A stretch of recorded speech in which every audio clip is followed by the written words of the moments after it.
Hello, ladies and gentlemen, friends and followers. Welcome back to another live stream. Today from a very cold area from Siberia. We're standing here at the Poliarny at the local region of Murmansk.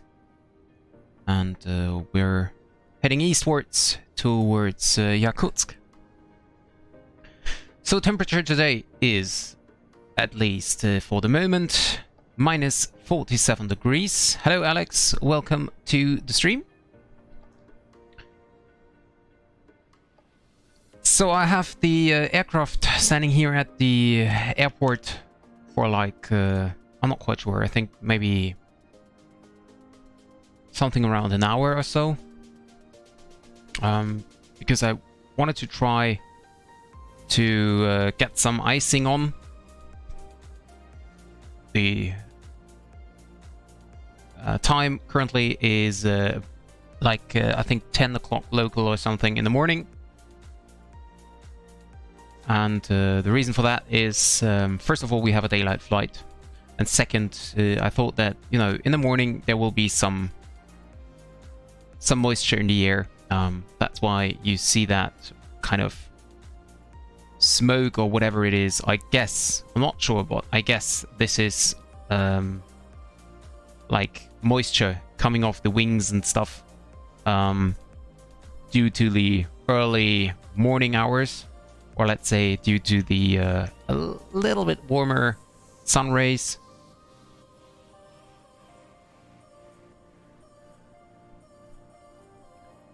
And yeah, I don't actually know if this is the reason or not, but well, we will see, right? So I did not do anything to the aircraft. So basically this is, yeah, like cold and dark in the morning, first flight of the day. Nothing special. And therefore, yeah, we will just see what by the way, why can I not see my Sim Toolkit Pro overlay? Let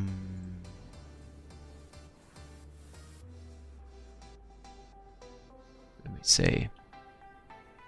Ah, there it is. Okay. Just needed to refresh it. So let's get into the aircraft. So the only thing I did up front is I connected the ground power unit already. That was all I did. Everything else is cold dark. So let's get all the batteries on.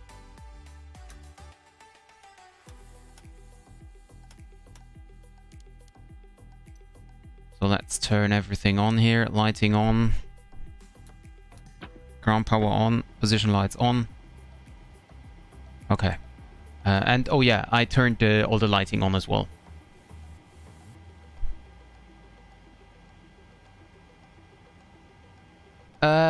Yes, I know that video, or that kind of video, and I think that is the same. I think it should be the same, but I'm not sure about that. I can't remember if this was all the same when it was in the night. So, yeah.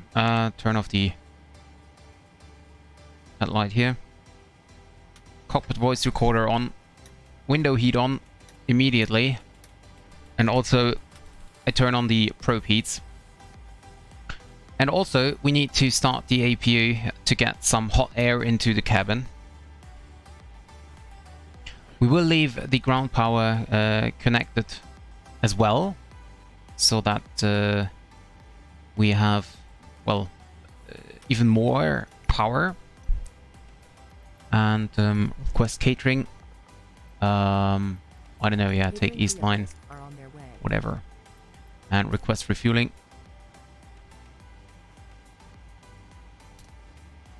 Fuel pump on. Cruising altitude will be 350. PAX auto. Recirculation fans on. Isolation valve on. Bleeds on. That is fine. Local lights can be turned on. Wheel well lights on. Wing lights on.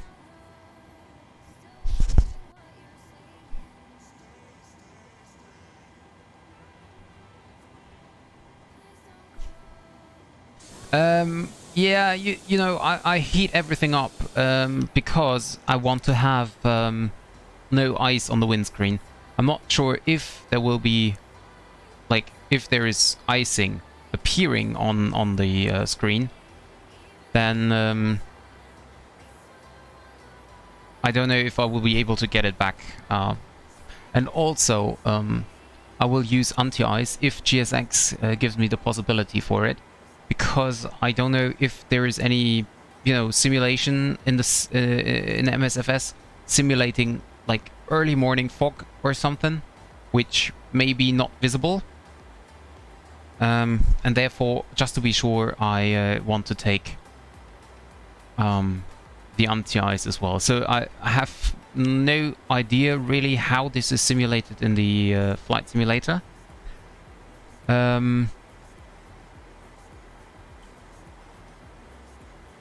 So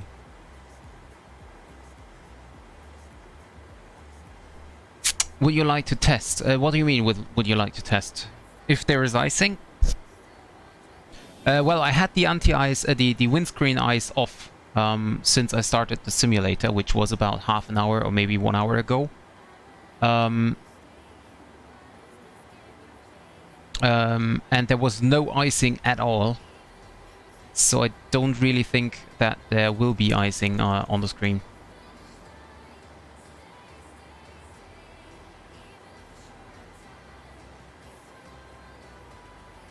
So...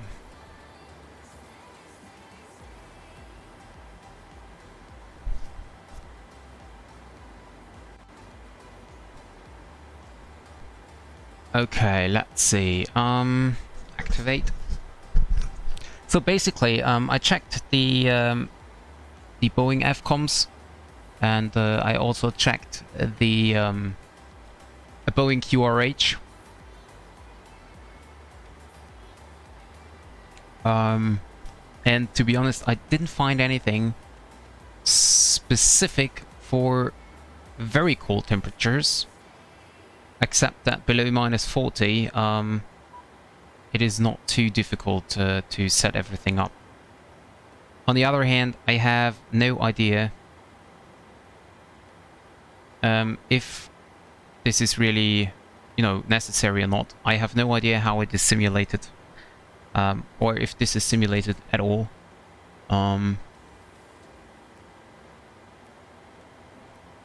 Well, I'm not quite sure how to test that, Alex. I mean, I could set, for example, rain right now. We have -46 degrees. Hi, DGM. Welcome to the stream. I could set up rain in the weather, but, I mean...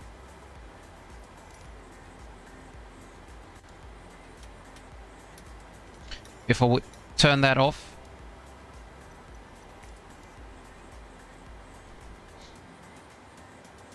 live weather...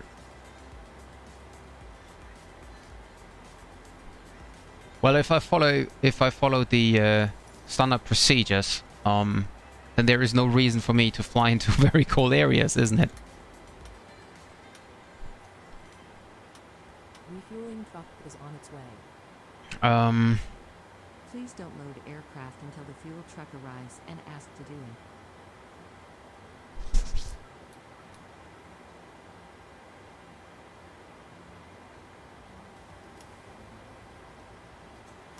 So the cabin is almost at 0 degrees Celsius.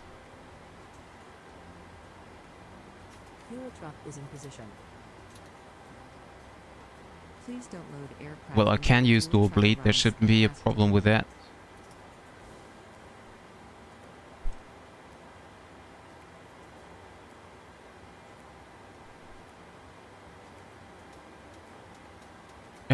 Oh yeah, by the way, payload.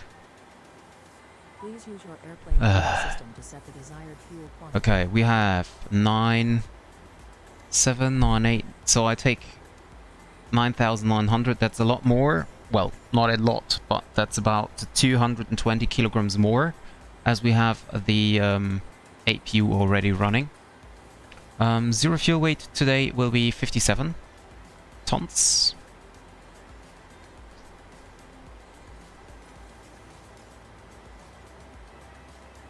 Uh, 35, 9.9, whoops. No.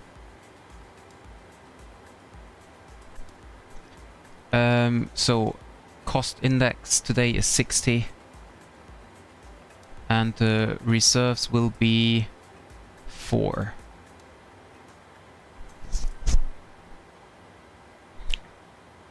Okay, so transition altitude is 3,970 meters. Okay, there must be a convert. Oh, okay, there it goes.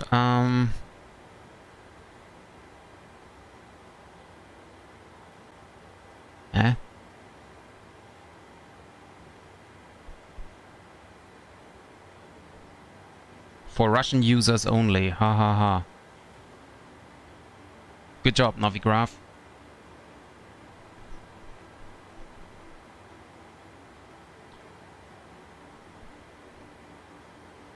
Okay.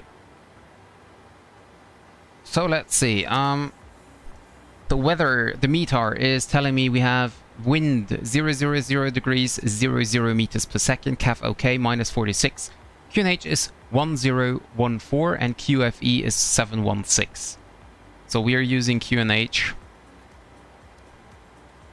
1014. And we start boarding.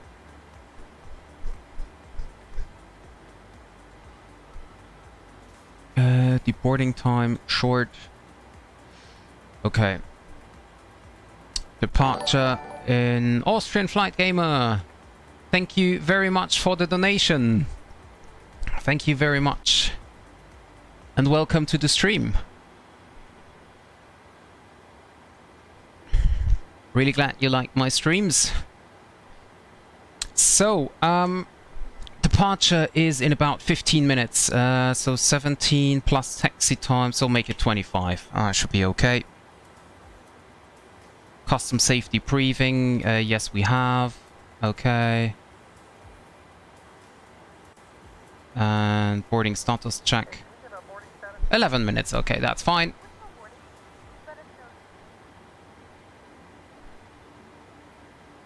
So, yaw damper on. And, oops, and continue with the takeoff performance. Now, interesting will be the takeoff performance. I'm using Airplane Toolbox for that. And I'm not 100% sure.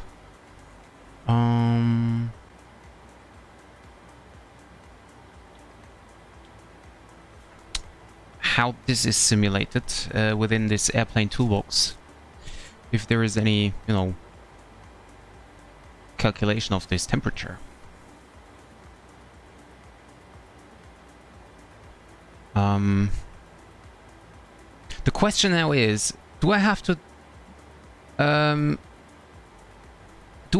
to turn on anti-ice for the departure? I don't think so. We will shatter the possible ice beforehand, but it's kind of clear. No rain, no clouds, so I don't think that we need anti-ice. Runway condition should be dry. I don't know. I think so. Although we have in the morning, so I use dry and ice. I have no idea what exactly I have to choose here. But now let me see what the aircraft the toolbar gives me. So Alex, check the meter for Yakutsk. Oh well. I don't think we're gonna do the NDB approach. Not true, Marcus. Welcome to the stream. Yes, I'm flying with real weather at the moment.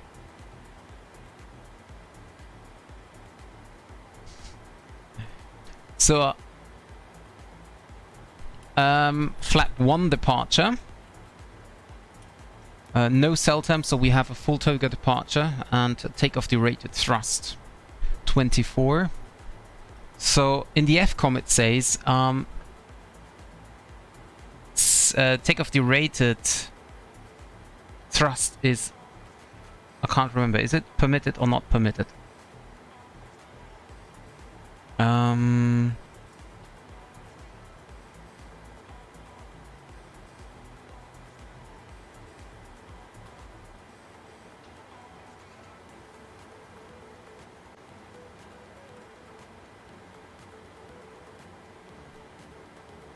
I don't know. Okay.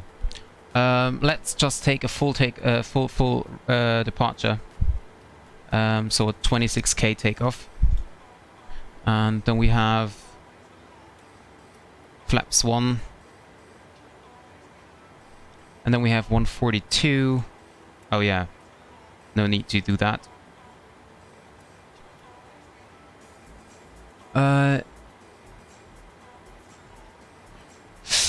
There are a few differences between the usage of anti-ice.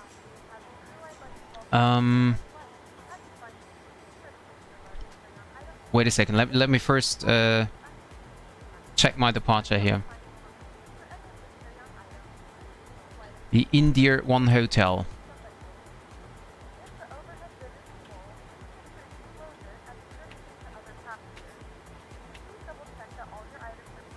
So the difference is in usage of anti-ice on the ground as well as in the air. Some procedures of de-icing, different flap procedures, which I will do and simulate today as well.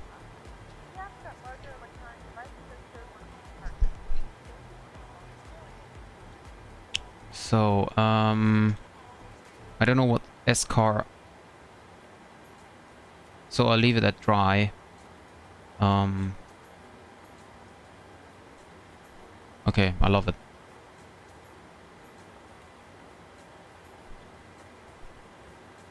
Okay. So 154 plus 59 plus 15. I want to do that because we might need anti-ice. Initial climb is not that big of a deal because we don't have ATC, or at least not for now. I will check that later on. So 350.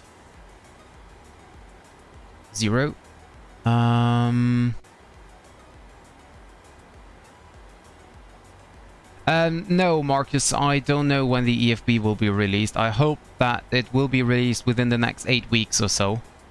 But, or let's say in the Q1 2023. But to be honest, I have no idea. So temperature is now getting better. We have now 20 degrees Celsius. That is fine. We just need to have an eye on it. So it doesn't get too warm. But yeah, overall, we are now ready to go. I will see if GSX give me the possibility for de-icing. I will, as I said, use it. By the way, I really like the livery here from Yakutian. Really nice livery. The airport, by the way, is freeware.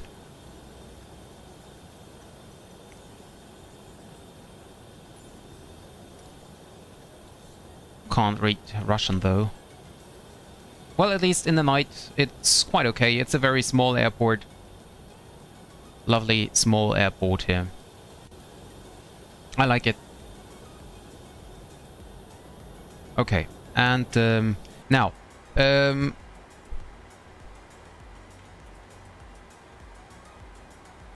we are now almost done. This is set, this is set. Okay, we can select runway heading.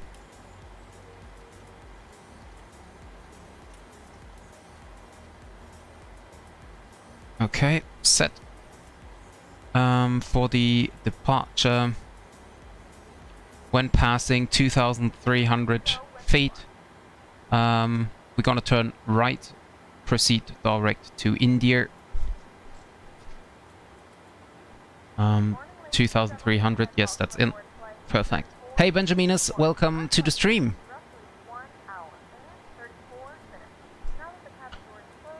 Auto brake set to RTO, flaps need to stay up. And dismiss the GPU.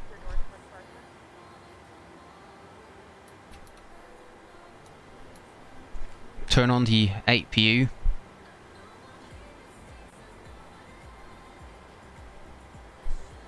And now I have to have a look if the ground power will be released by GSX or not.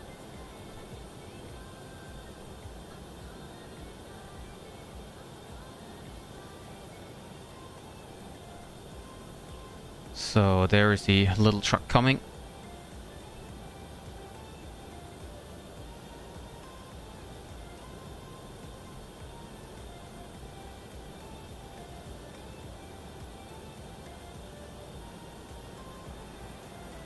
Okay, so this is gone. I don't think that will be released, so yeah, disconnecting. Okay, I'll have to do it manually. Okay, no problem.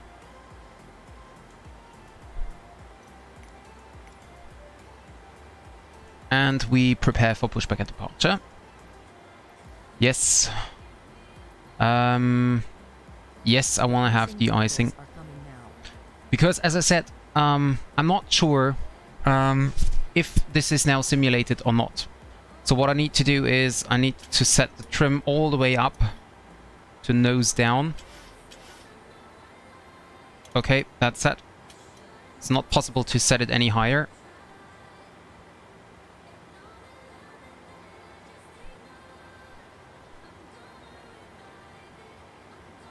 And once the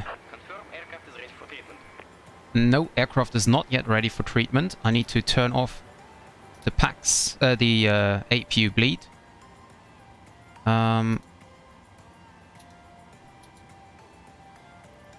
Okay, I don't know what it.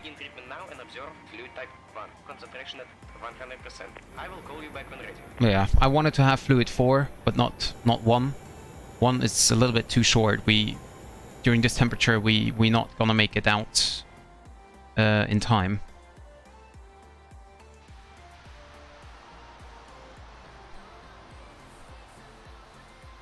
Well, that looks kind of weird.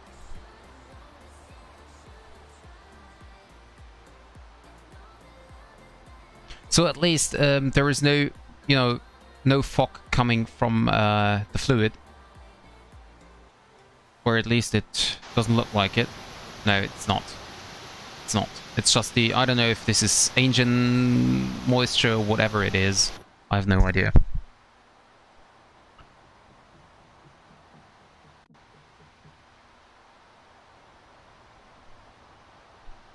Okay, and we can also listen in a second to the Yakutia Airlines safety video.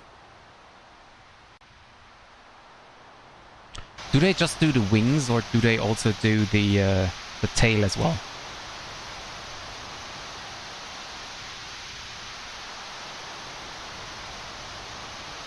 No, they're just doing the wings. Okay.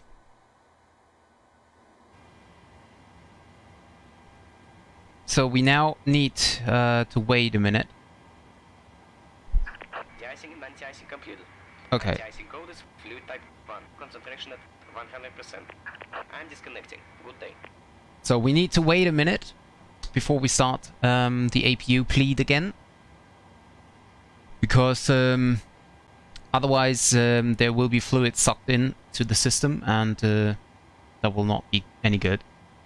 So if there is no icing with these temperature, maybe we don't need the ice. Yeah, we don't really need anti-ice here. Hello, Captain. We are ready for pushback. Yeah, I'm not ready. I need to wait another 20 minutes before I can start bleed. By the way, brake set. Anti-collision lights on.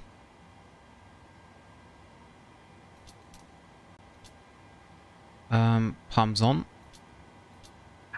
Departure check completed. Bypass pin Okay. inserted. Yeah, we would not need anti-ice right now, but I want to use it because, as I said, I'm not 100% sure if there will be some icing due to the early morning hours. Yeah, that's right, Benjaminus. That is right.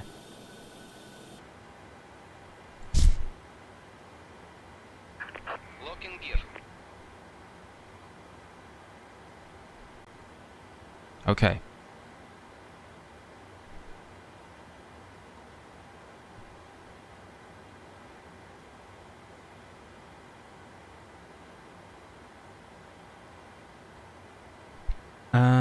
Nose to the right. Release parking brakes. Brakes released. So we have a trim of 5.5. And as Parking brakes.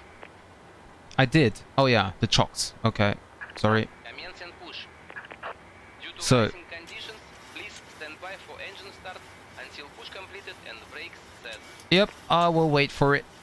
So we set the trim now down to 0.5. 5.5.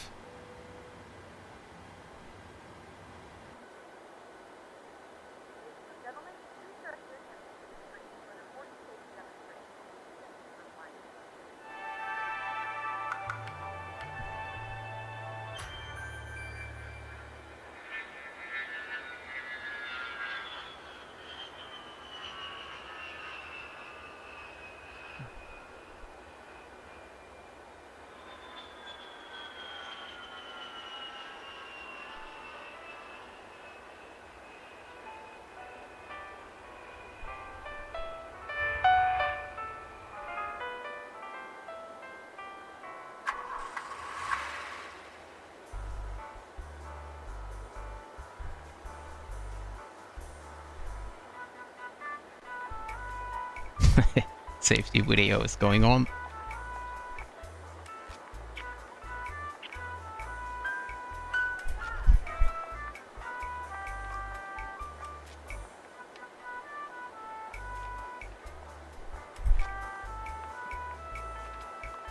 So we need to wait with the engine start until pushback is completed, as there might be ice flying around.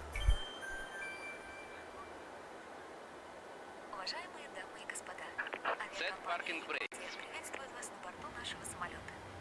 Dear ladies and Hot gentlemen, pitch of ground. Air We have a good Company engine Yakutsk start. would like to You can welcome you on disconnect. board of our plane. Сейчас мы ознакомим вас с правилами безопасности, которые необходимо соблюдать в полете. This safety information will show you the safety features of this aircraft. Для удобства и в целях безопасности полета ваши вещи должны находиться в багажной будке или под сиденьем впереди стоящего кресла. To ensure your comfort and safety, I don't think it's cold. There's already 25 degrees in the cabin. не оставляйте ручную кладь в проходе. So, anyways, packs off. We can now start the engines. Emergency exits remain clear of all luggage. As it's very cold, we use Любой упаковки. ignition both, Don't put any liquids Unlocking or gear. hairpins. Мы and we're начинаем. starting engine number 2. We will now begin the preparation for the takeoff. Просим вас убрать откидные столики. So, To fold up your table. hello Duncan. Открыть шторы. Hello, Wowie. Welcome to the stream. Привести спинку кресла. Tow truck disconnected. Bypass pin removed. Your seat back. So we need to take a close look here on the oil temperature Right is clear. Rest of your seat. Ваша реплика and the oil pressure. So it will take some time. Normally, it should take some time. Your seat belts must be fastened as soon as the No, that isn't. It isn't. Застегните ремни, вставьте металлический наконечник в пряжку. Yeah, and you can see the oil temperature is rising now. Your seat belt, insert the metal tip into the buckle. Tighten the strap. Oil pressure is coming as well. Чтобы расстегнуть ремень, поднимите крышку замка. To unfasten the seat belt, lift up the buckle cover. Okay, that looks good. Пожалуйста, воздержитесь от использования электронных устройств и мобильных телефонов.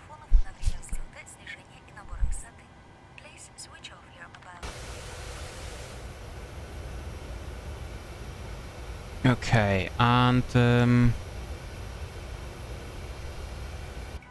now we can start the second engine, I think. Yes. We urgently ask you to remain seated during takeoff and landing. All temperature you can see here in a second. Yeah, I mean minus 46. Of course, the outside temperature. Разрешается в течение всего полета. Просим вас уважать наши правила и воздержаться от курения во всех помещениях самолета. Let us remind you that smoking is not allowed during Benjaminas, I our rules and did not hear about that. на нашем самолете 5 hours ago, you said. Okay. Wow, that's... маска находится what aircraft was it? в случае разгерметизации она выбрасывается автоматически. Donkan, is the PMDG worth the money? It is. It is definitely. I love it, and I think it's definitely worth it.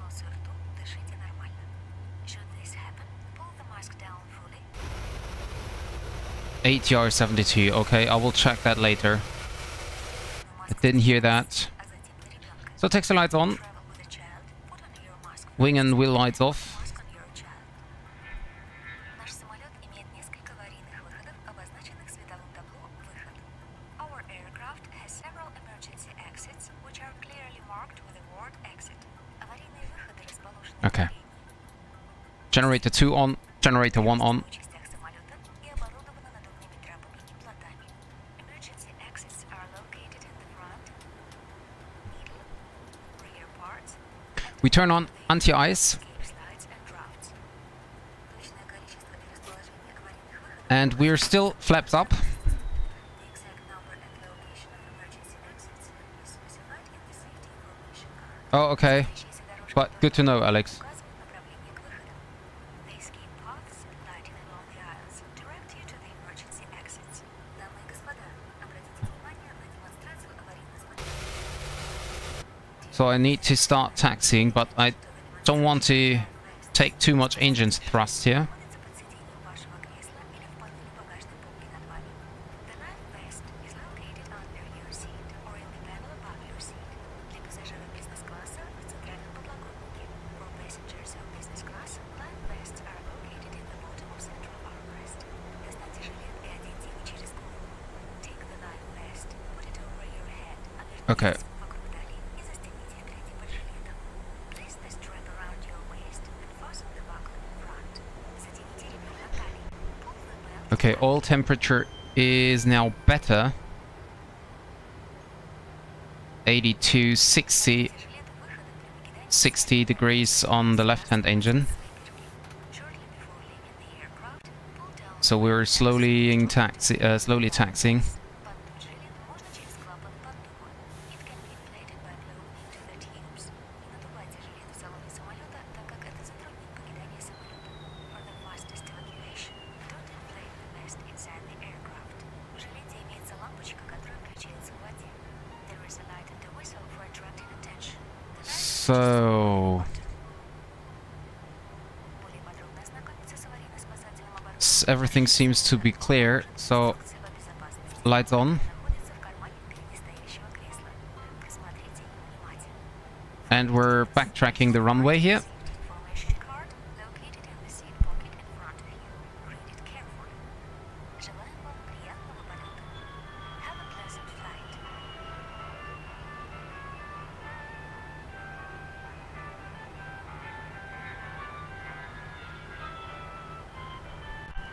Okay, so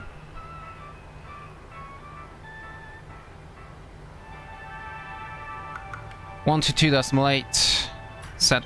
Because I just saw I did something wrong. There is an aircraft back there, or maybe it's no, it's the tower. Never mind, it's just a tower.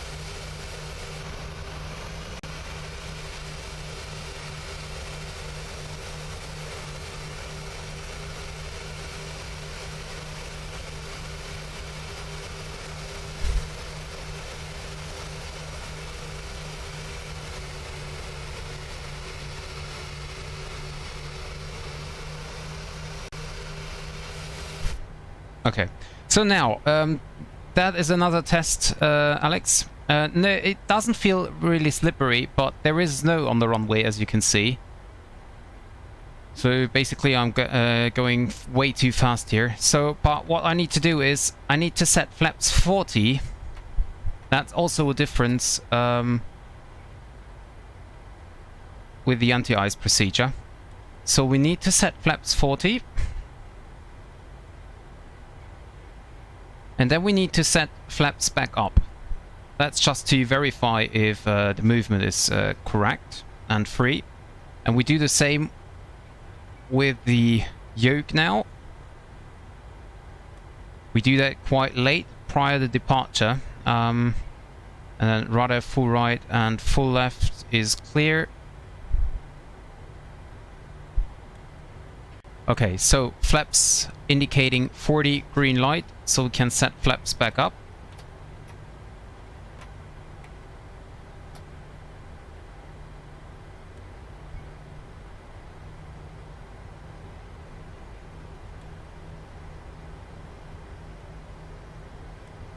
So...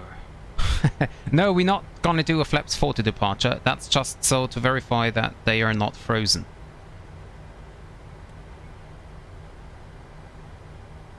And then we set flaps back up. And just short of the departure, we get flaps back to 1 then, for the departure itself. I did de-ice a few minutes ago. Unfortunately, GSX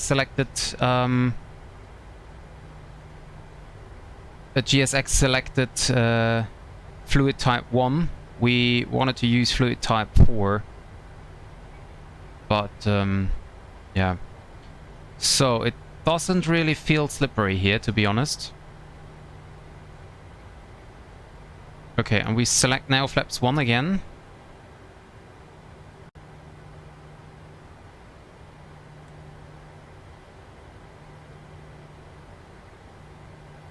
So flaps 1 is coming.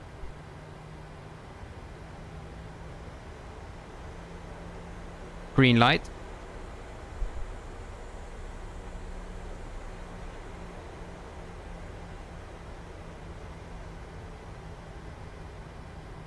Okay. Got on the brakes. And now what we're gonna do next is LNAV on.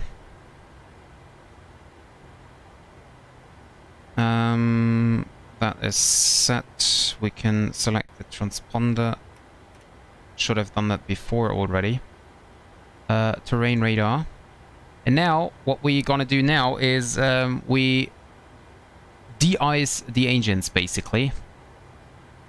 So engine anti-ice is on. We select thrust 40% and wait until they are stabilized.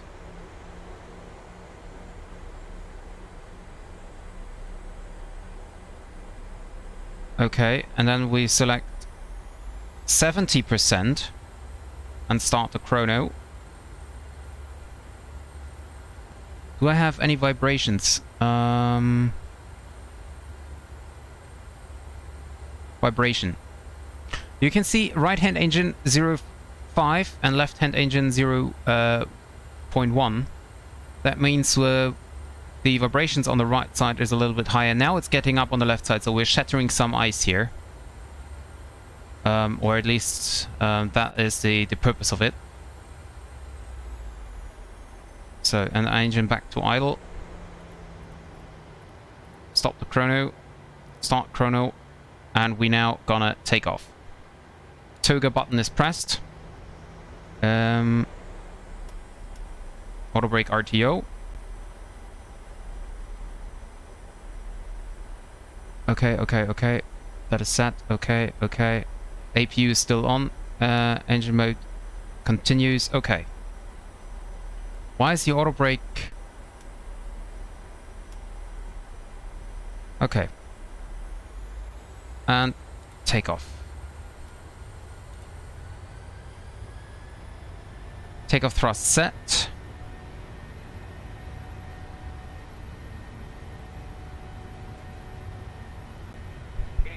Check.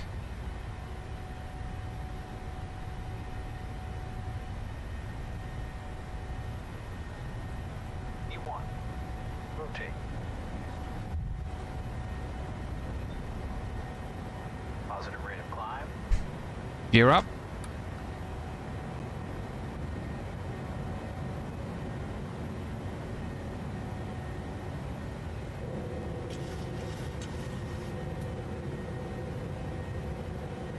And we're passing 2,300, so we turn right onto our first waypoint. N1 select. VNAV.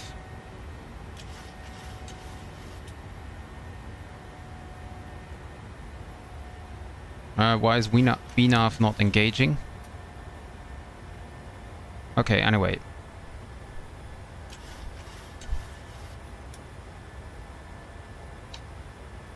So we can speed up to 20.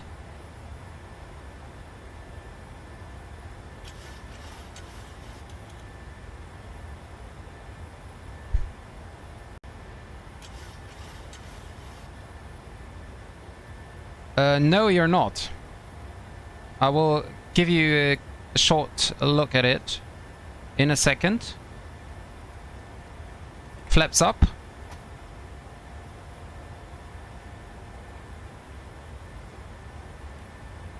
And Lex, we're going now direct India.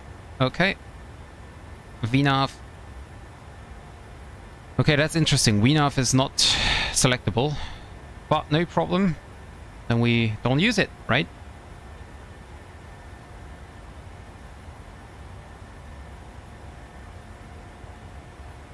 So, autopilot 1 engage. Yeah, I don't know why VNAV is not working, but anyway, so, come on. Retractable landing lights off. Taxi lights off. APU can be turned off.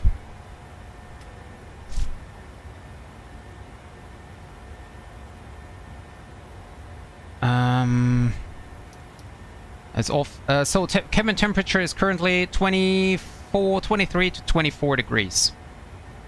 So you're not freezing in the cabin. It's fine. Now we turn on the galley as well, as we're airborne, so we don't need any more engine thrust. Anti-ice is off. So we're fine with that. VNAV still not working. Okay. Gear lever off.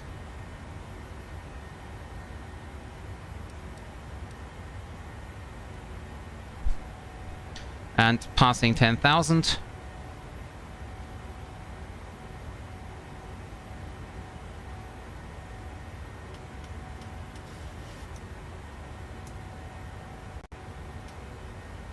Lights off.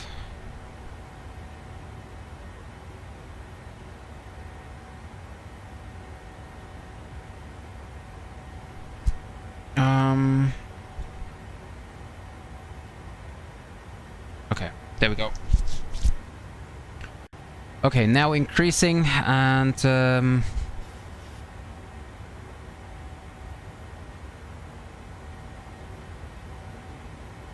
that is fine. Voice recorder is fine.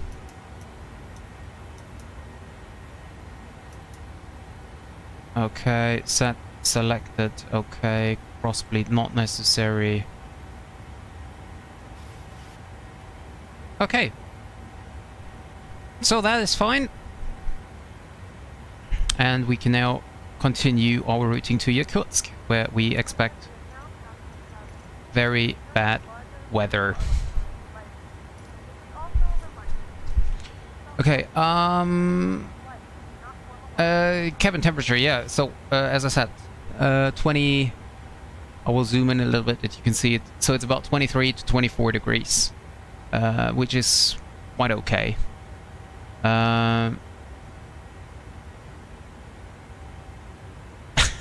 VNAV is broken.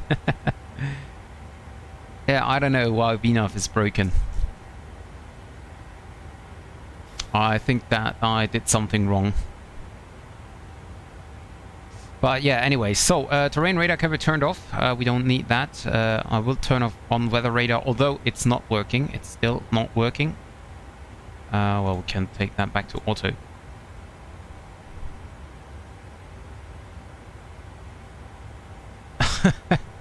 Cold in the back. Well, Are you really sure? I mean, we have 23 degrees in the back. But, okay, so if there is some more asking for it, then I will heat it up a little bit. No one has to freeze here.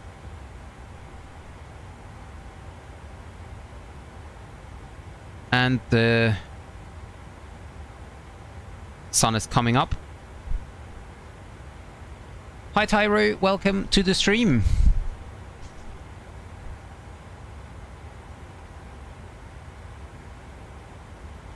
What do you mean, Donkin, F or C?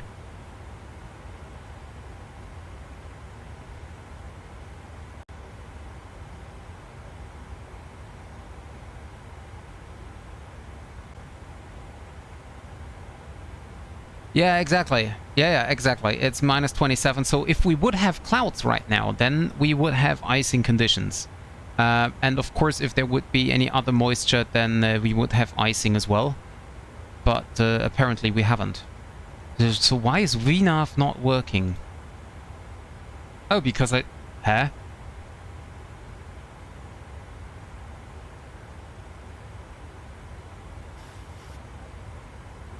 That is interesting.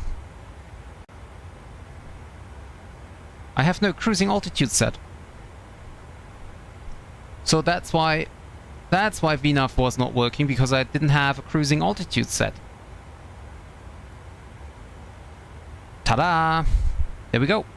It's Celsius. It is Celsius. Good question, but it is Celsius. Here you can see.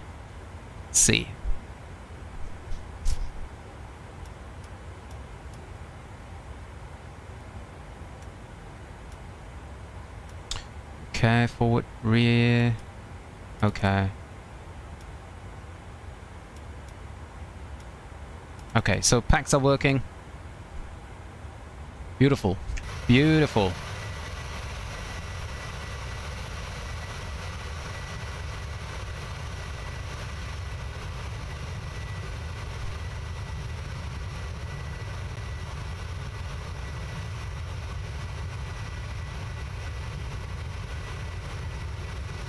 Yeah, right.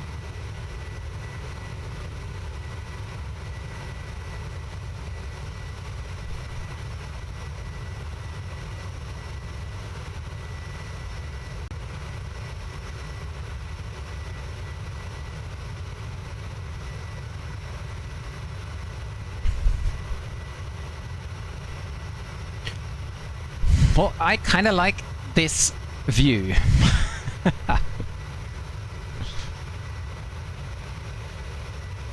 So, where is the screenshot channel? There we go.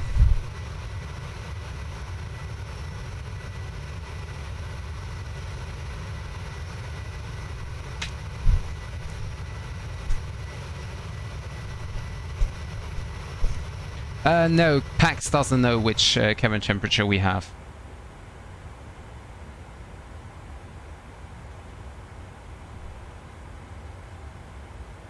Yakutia Airlines coming to Moscow uses Vnukovo Airport. Okay, good to know.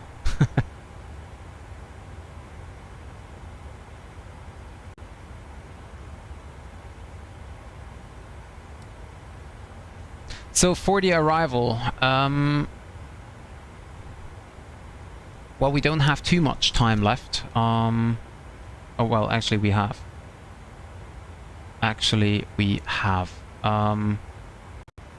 We expect runway 05 for the approach, and there are two possible approaches we could perform. The first one would be Arnov, and the second one was NDB. Now, the thing is, the visibility currently is so bad that I think I'm gonna take Arnov. But I will hand fly it, or at least I will try to do it.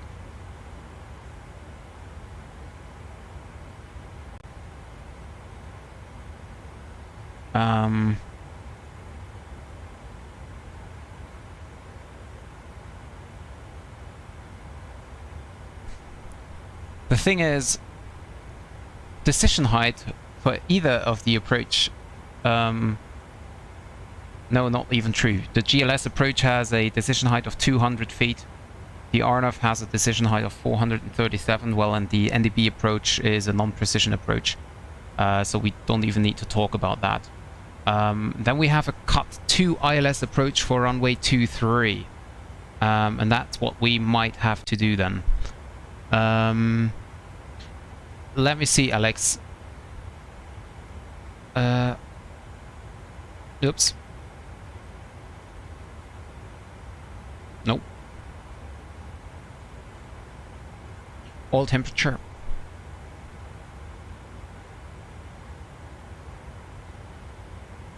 Is there an indication of fuel temperature? It's interesting what will happen on cruising altitude. Yeah, so the thing is, the all temperature must not get... no, the fuel temperature must not get below minus 47, I think it is, for Jet A1.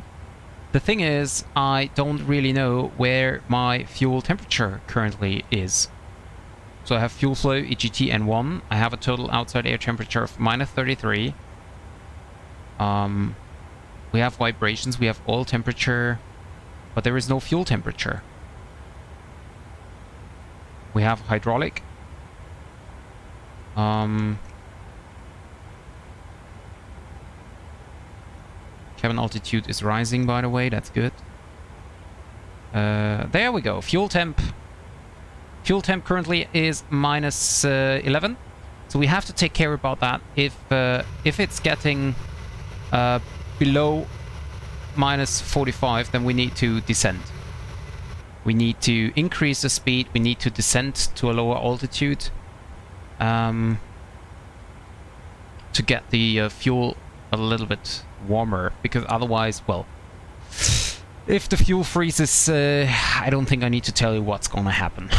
So, passenger voice, good question. I think they have frozen to death or so. Cabin ambience. I don't know.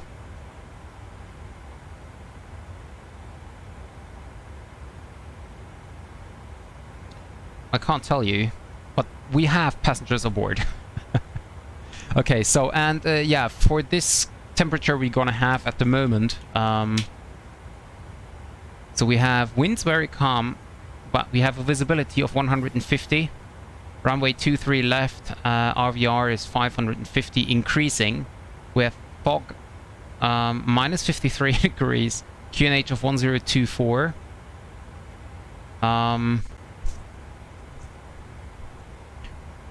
Yeah, so I don't think we're gonna approach runway 05. We're gonna approach ILS 23 left. Now let me check the charts quickly here. ILS 23 has a minimum decision height of 100. The RNAV, yeah, no matter what, the RNAV is worth. GLS is worth, and well, of course, 2 NDB approach. Don't even have to have a look on that. So ILS 23 it is. Glide slope on, and we're gonna fly the Nibus. What is it? Nibus or Nibes 5 Charlie. Nibes. Oh, we just have the 5 Delta. Good question.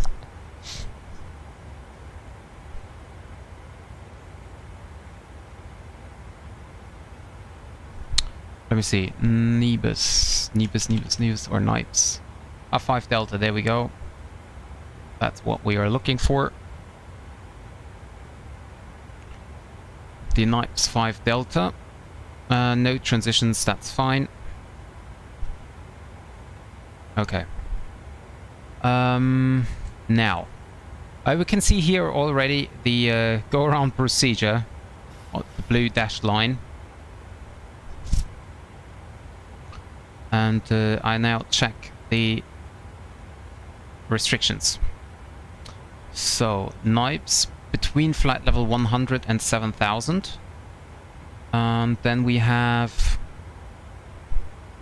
011 between flight level 50 and 2,300. Yeah, 2,620 exactly. And from there we're gonna join the ILS then. ILS starts at 1,630 feet. So we're gonna descend down to 1,600 obviously. And then we will see how it goes.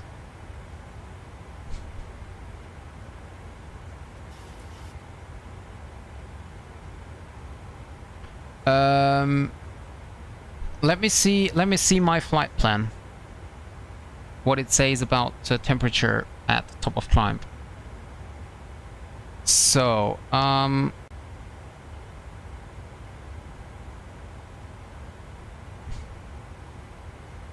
yeah, so top of climb is minus 61. That is correct. And what you see here, I think you referred to that, is, by the way, that... Why can I not... Ah, okay, never mind.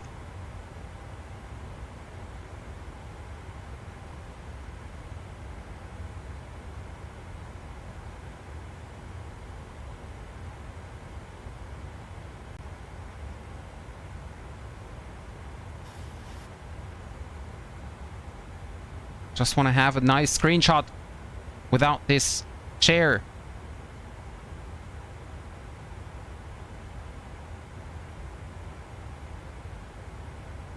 There we go. Okay, so what you see here is the true air temperature. I think this is because we're moving currently.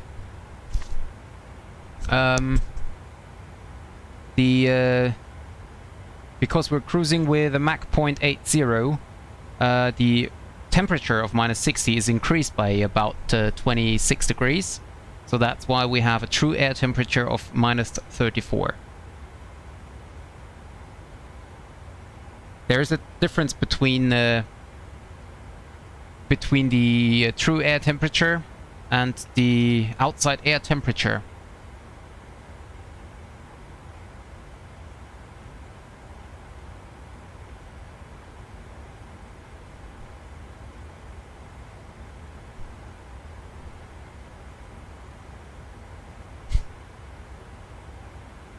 So, it's not true, it's total. TAT is total outside air temperature. So, so basically, OAT, what you found out, minus 60, is the outside air temperature. That's the actual temperature we're gonna have. And then what we see here, the total air temperature, that is basically the temperature, as I said, the static air temperature with unmoving air. So let's say the true temperature without any moving air. No, let me read it. So SAT, static air temperature, the temperature of undisturbed air. In other words, it's the temperature of the air around the aircraft, unaffected by the movement of the aircraft through the air.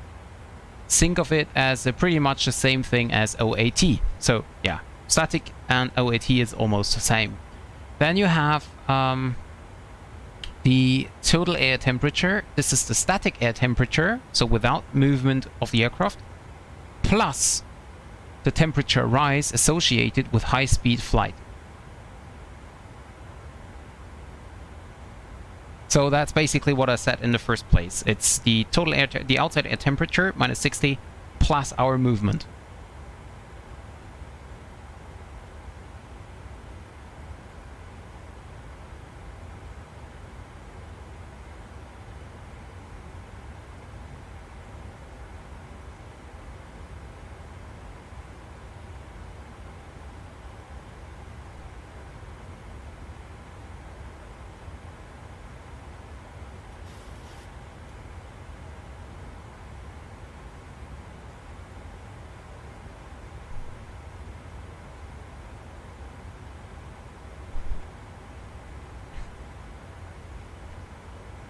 Okay, and what does it mean for pilots? What temperature we should count? For icing conditions, you use the TAT. Because if the outside air temperature is minus 60 degrees, but you are moving with the aircraft, then you actually have a temperature of minus 35 around the aircraft. That means that if the outside air temperature is, for example, minus 15, and we're flying with Mach 0.79, what we're currently doing, and we would increase that minus 15 by 30 degrees, we would still be plus 15. So TAT would show plus 15, OAT would show minus 15, and therefore you don't need anti-ice. Because anti-ice is only relevant below, for example, 10 degrees.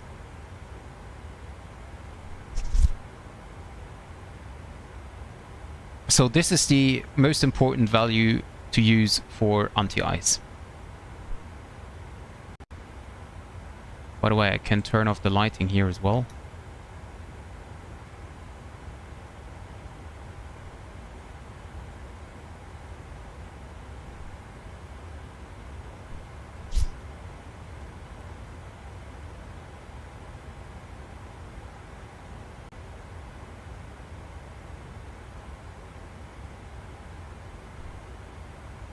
Yep, you're welcome. Finally, I can explain you something. Will be different on Monday, I guess.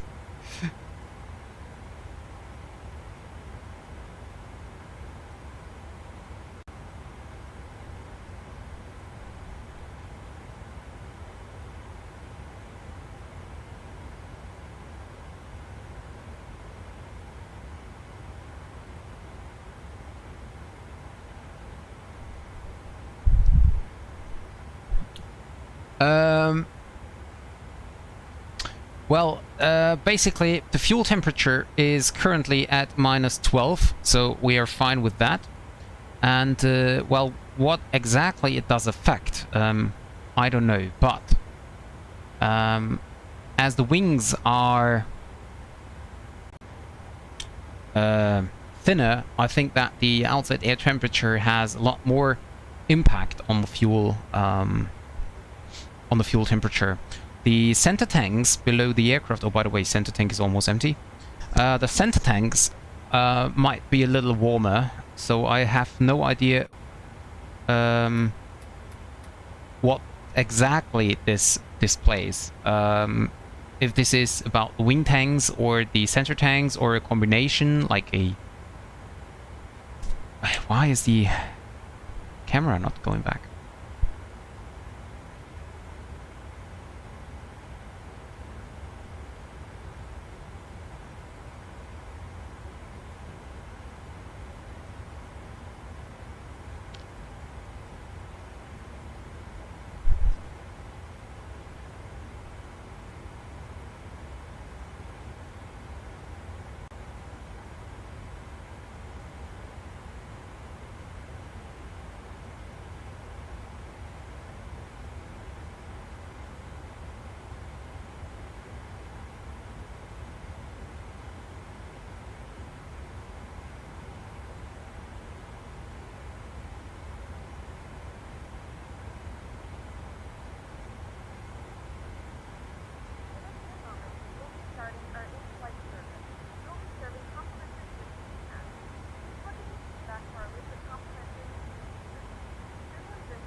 So we will land with engine anti-ice on.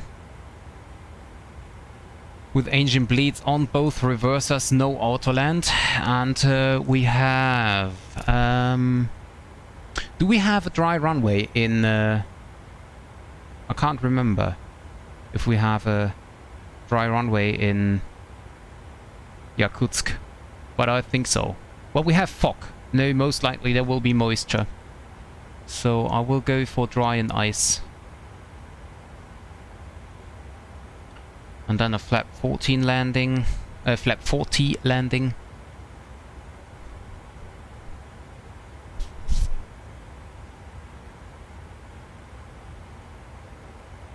Okay, and that will give us a V touchdown of 143, a V ref of 138, 143. Okay, so auto brake 1 will be enough. There's plenty of runway left then. Flaps 40.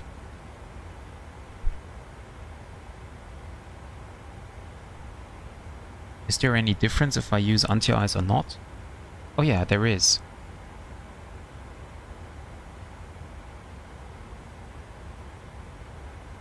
Eh? Oh. There is not. Well, nice calculations. Okay, well, whatever.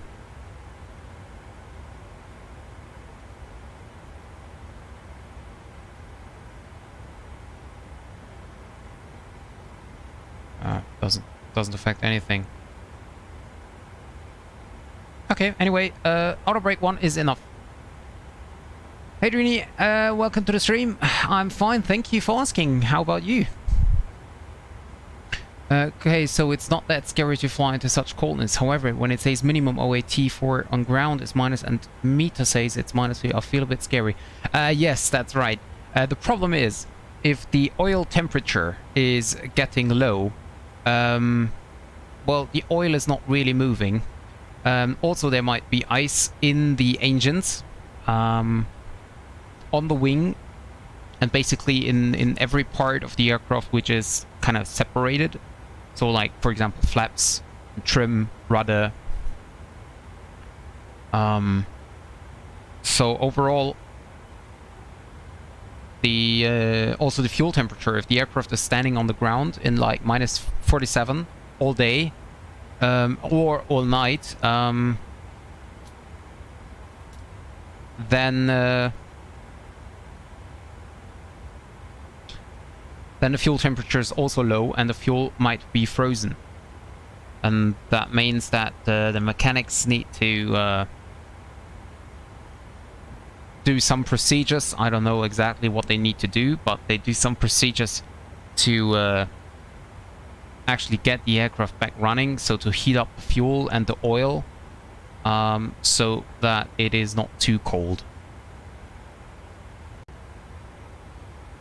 Not that good. I'm sick actually, but I'm feeling better now. Okay, well that's not good. I hope it's not too bad.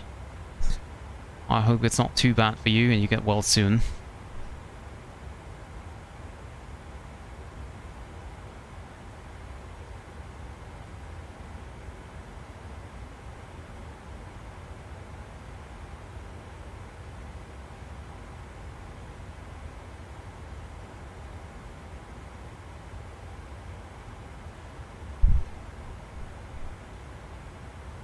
So, we're getting closer to the airport, and what I'm gonna do is I select a fixed runway 23 left.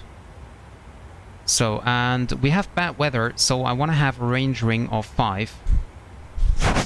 I want to have a radial of 050, or actually, what is the runway heading? The runway course is 23.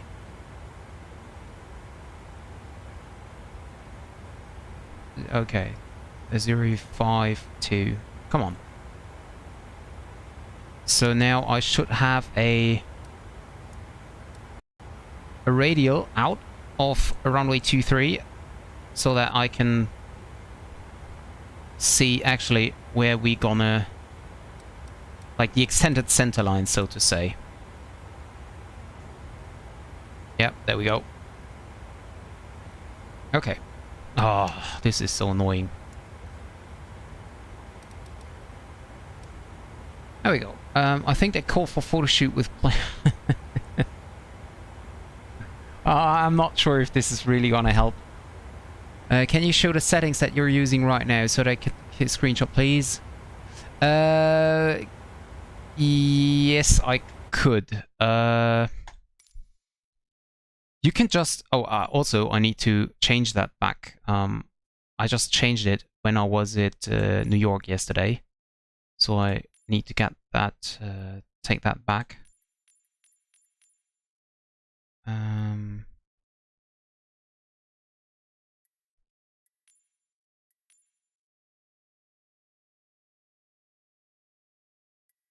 Okay.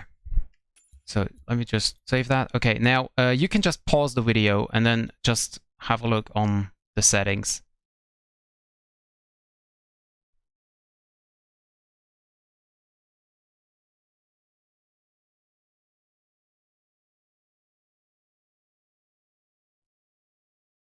So these are my settings here.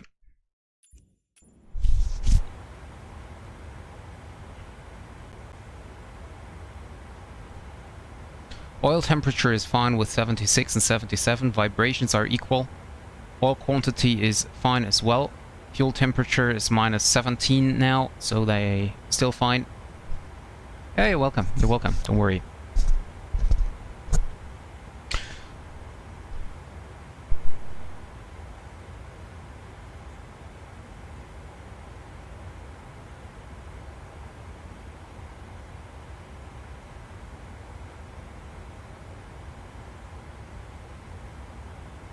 So actually the most interesting icing or cold weather operations would be between -5 and -20 degrees Celsius in rain or snow. That would be the most interesting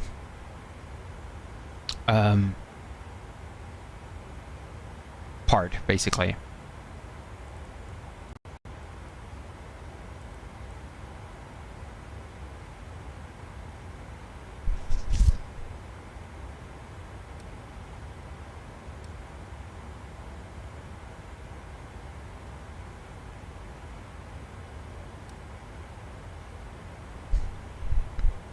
Top of descent will be there in 172 miles, roughly.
Interesting. Yeah, that's true. That is true. Unfortunately, it is not, you know, it is not too, how to say, the simulator itself is not really implementing everything as it should do.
Okay. No, I don't think so. I don't think they gonna freeze. Yes. I'm sorry. I was just googling something. There you go. Sorry. Of course, you are absolutely right.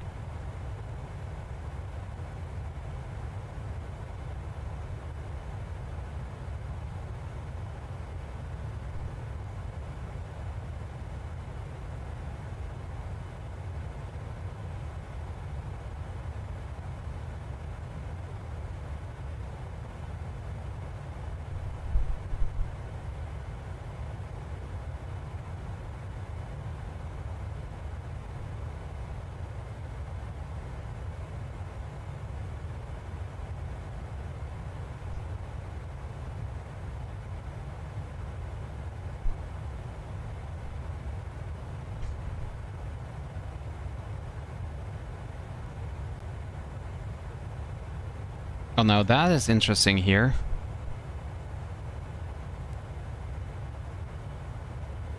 Let me try something.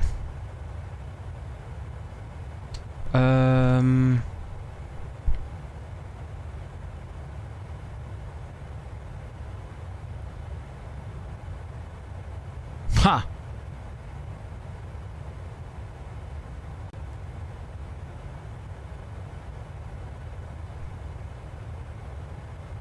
Well, there you can see where we are at the moment. Interesting.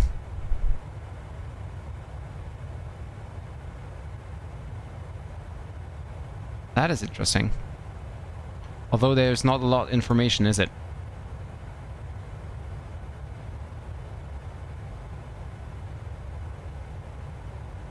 Okay. Better leave that off. Don't need that. Okay. So let's see.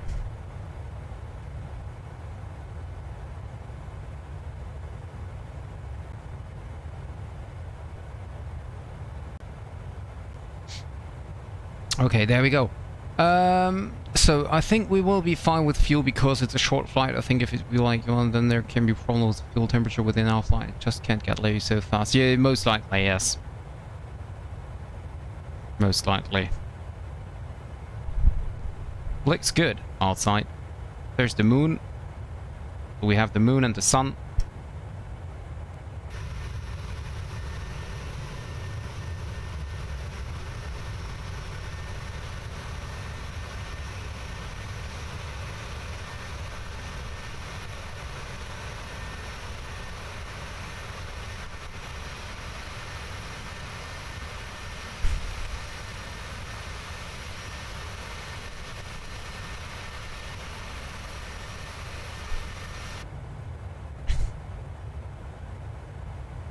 Look at the clouds down there. They are looking great. Yeah, the livery is really nice.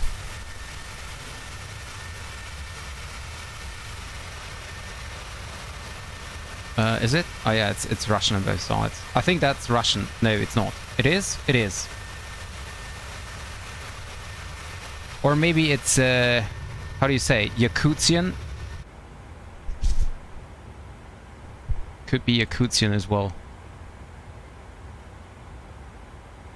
If you say so, I don't know.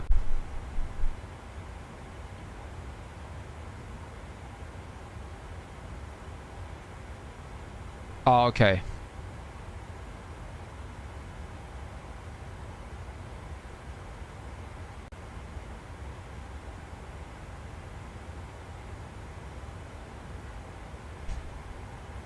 So Alex, you should start flying as well. And we can always fly together and you can show me how to do stuff in Russia.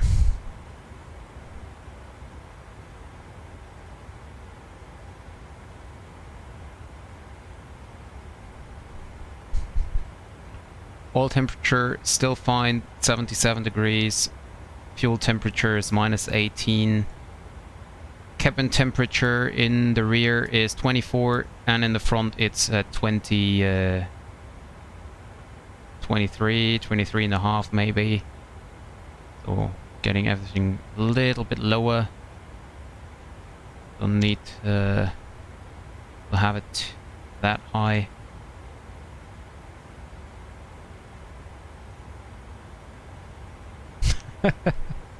But it's always fun to have someone flying with you.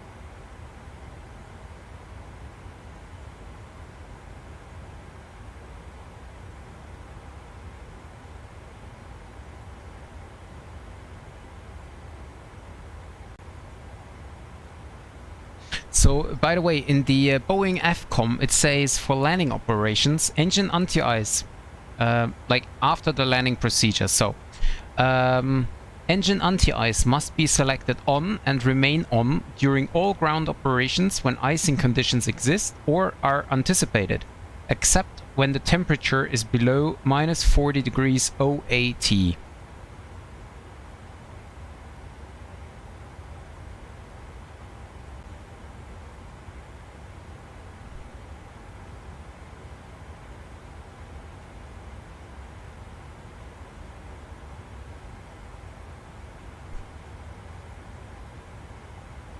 And also we are not allowed to return the flaps to up position.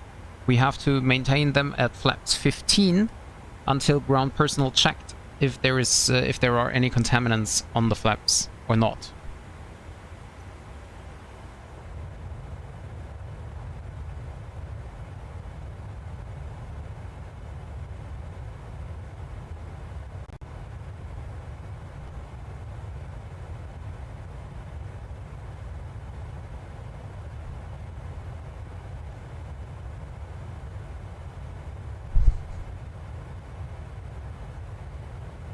Exactly, yeah.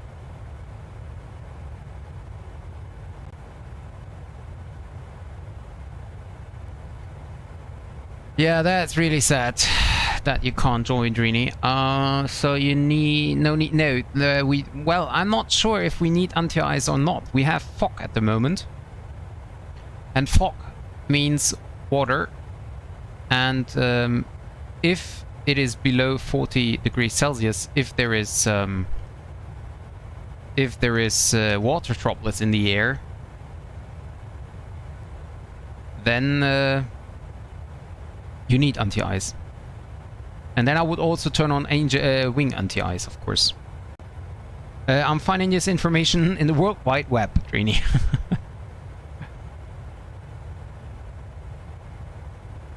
So you can see now we have almost no winds, but we have fog. And fog means water, and water means moisture, and moisture means ice. I think.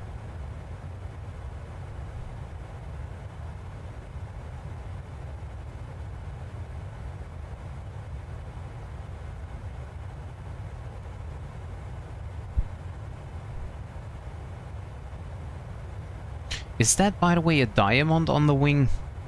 It is. It's a diamond. Okay, why not? Oh, come on. Why is it not resetting the zoom? That's weird. So, top of descent's coming closer, and our first... Okay. And our first constraint is here indeed 7,000, between 7,000 and 11,000 feet. So, once we're passing Luzon, we're gonna select altitude of flight level 70. The QNH is 1024. We can set that already at standby. 1024. Set as standby.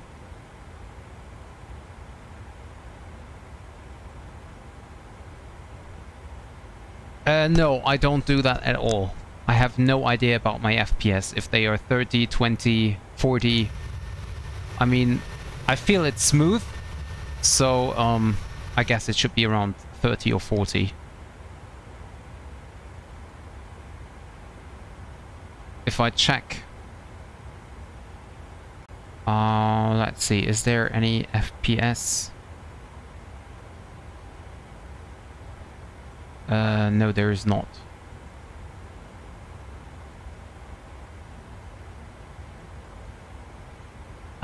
There we go. No, there's not. I don't know. Hi, it's Food. Welcome to the stream. Coming in for the landing. Or actually for the descent, I should say. In about 86 miles or so.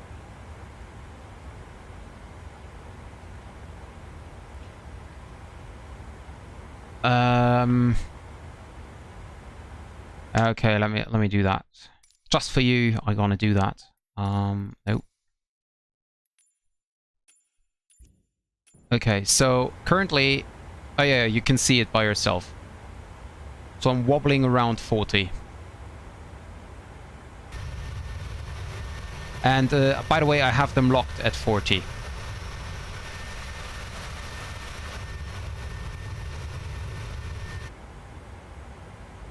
I have them locked at 40, so...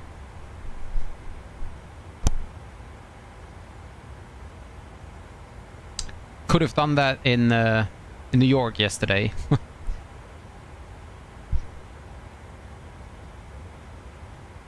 So Alex, how's your internet doing? Is it still unstable?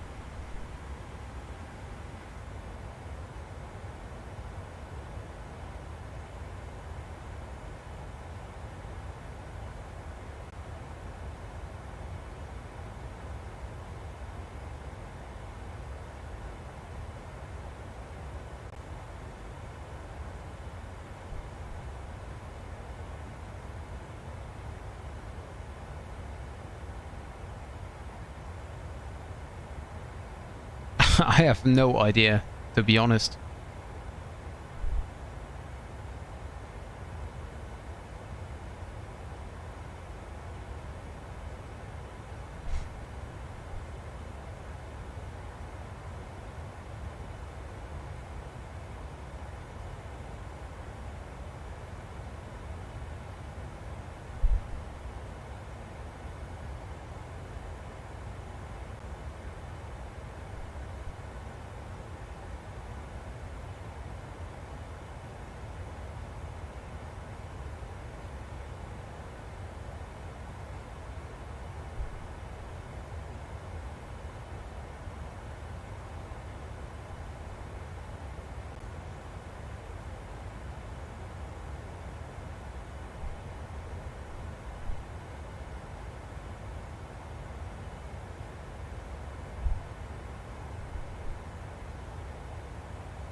Okay. Okay. I won't say anything about it anymore.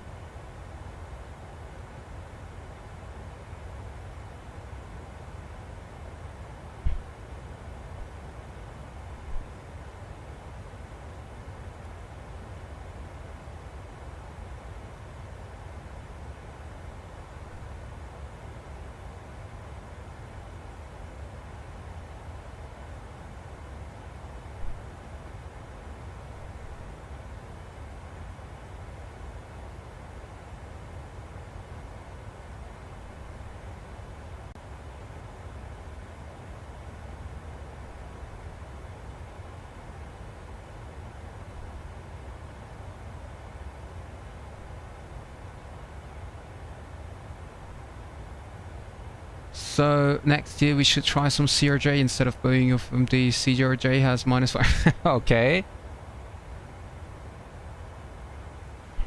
Yeah, we could do that next year, next winter.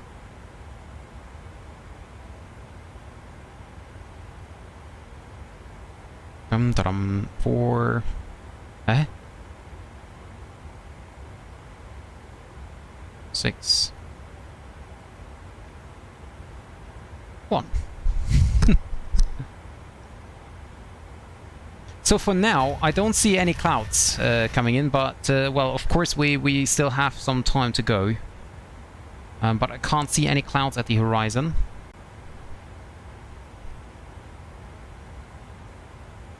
I mean, if we would do a real flight with, I mean, real-time flight with the real time, then it would be night already. So and that what makes it a lot more difficult to encounter clouds, icing, to see the airport later on.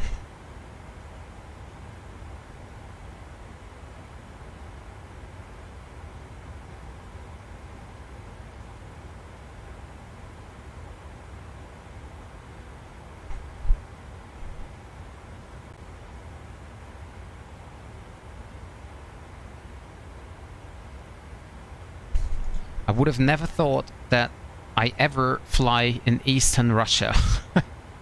And if you have a look on the VATSIM map, I'm by far the only one flying around here.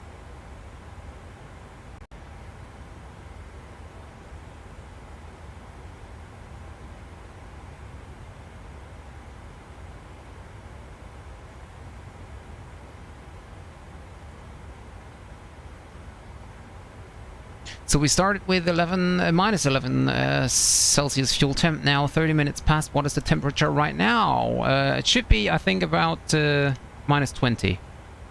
Not even at all. Minus 18, I think it is. Yes. It is minus 18. Can you see it? Can you see it? Should I get even closer? Okay, that's the closest I can get. So minus 18, we started at minus 11, you said, okay. I mean, basically you must not forget the fuel is moving.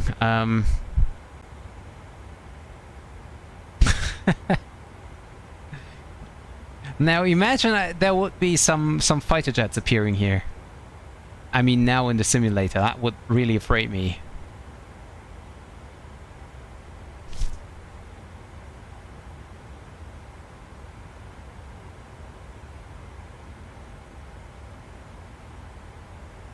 Yeah, I don't know if you can say minus 7 degrees per 30 minutes, because I mean, if you calculate that minus 7 degrees per 30 minutes, that would be guys, my simulator froze. Yep, that was it.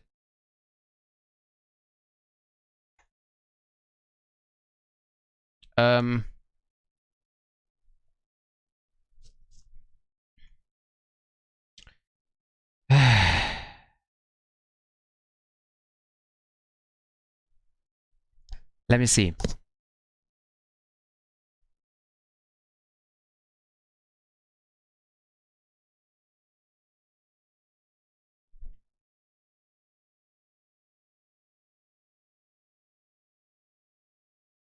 Okay, I didn't know that, Alex, but I know that I am the only one flying around here.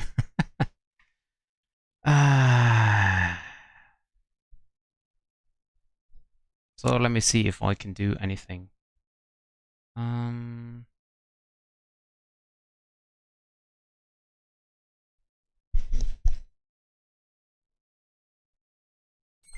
No, there is not.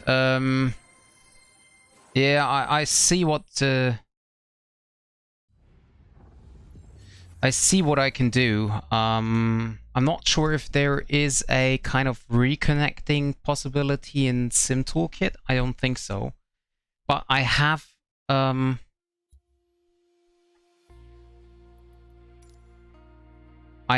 way to, you know, kind of roughly get back to the position. So, but it might be possible that it is because of the scenery I downloaded. So why is the FPS showing up here?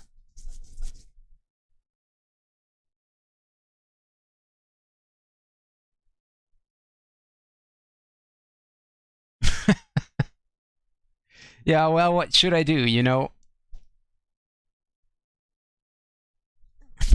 I can't do anything about it. The thing is, I had problems with my computer today anyway, because every time I restart my computer, my Navigraph is deleted from the computer.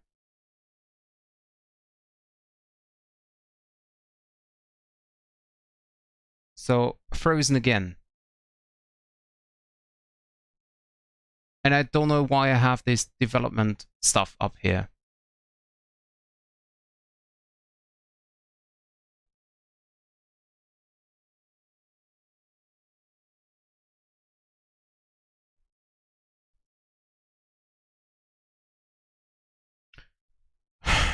This is annoying.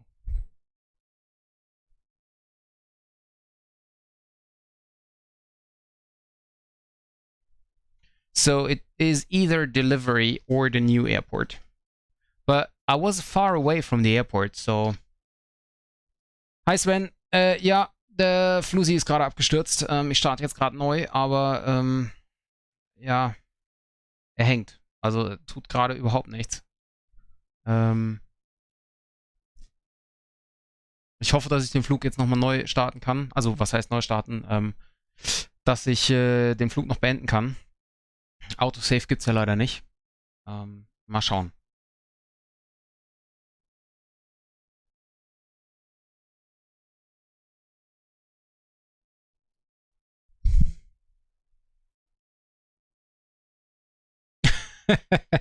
Yeah, maybe.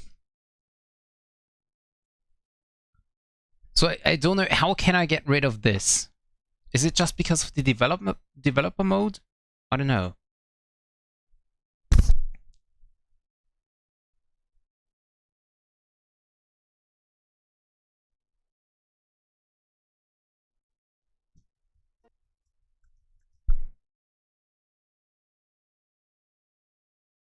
FS Realistic connected.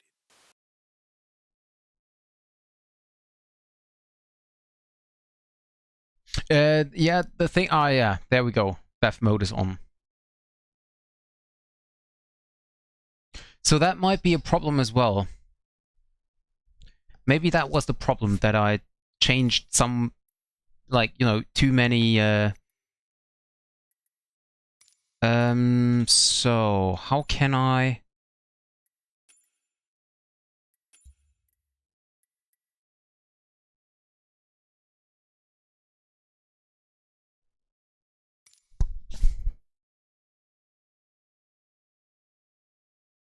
It is. Wait a second. I have to. Live weather, yes.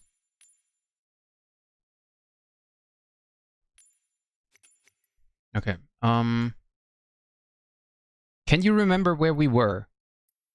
Oh, Luzon. I can't remember. I can remember that we were here.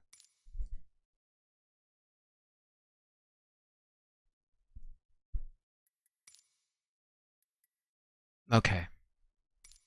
So let's see.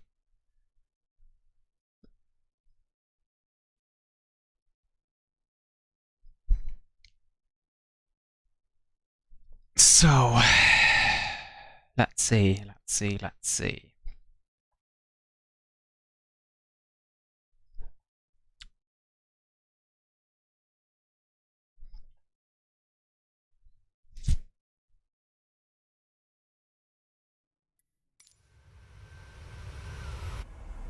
Um,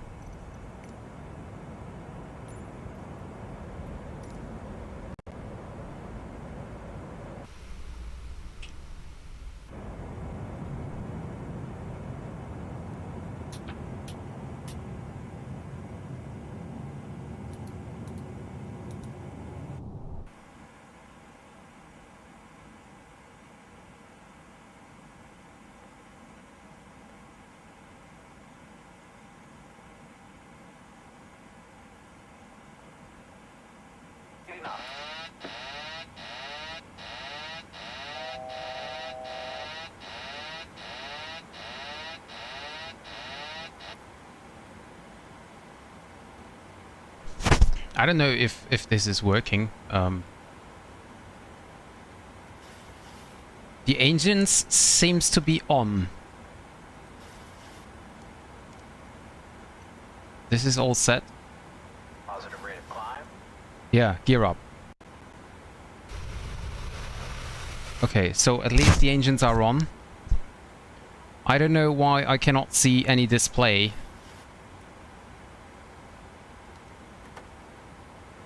Altitude looks good. We're at 3.5. Speed is decreasing. Now I don't know why the displays are not showing up.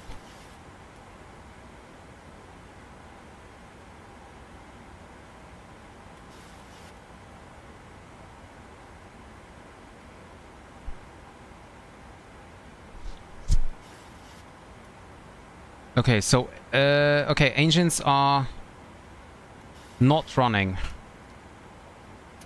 Engines are not running.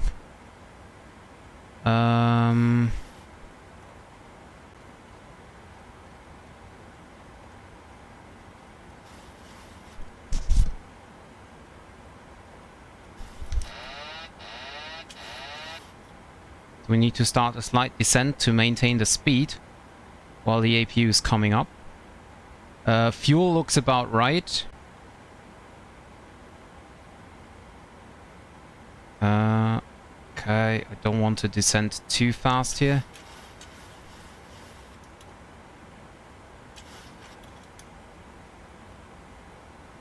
Yeah, I don't need the VOR, but thanks for the information. I should be able... APU's coming.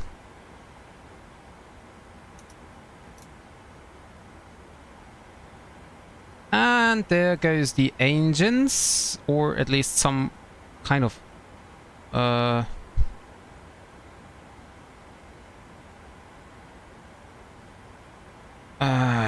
okay.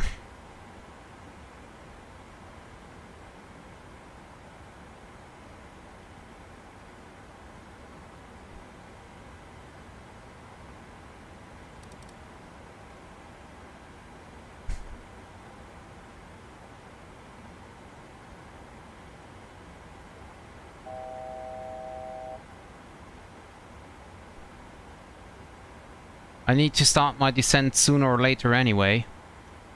I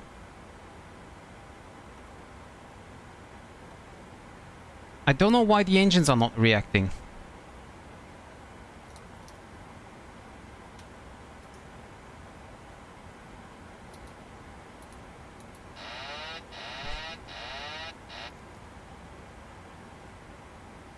Okay, get the engines off. APU is running.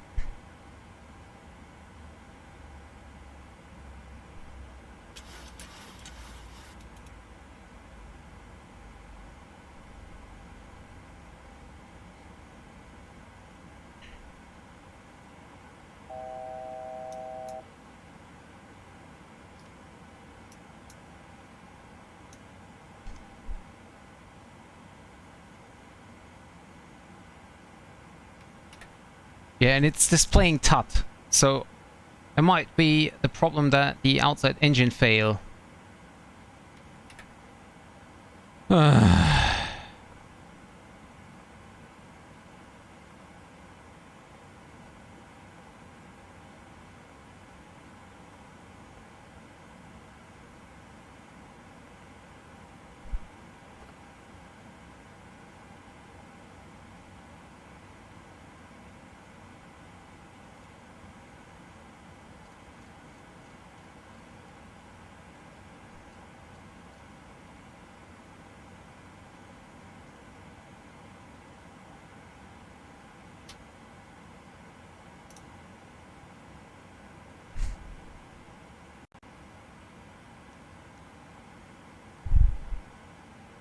Crossbleed start.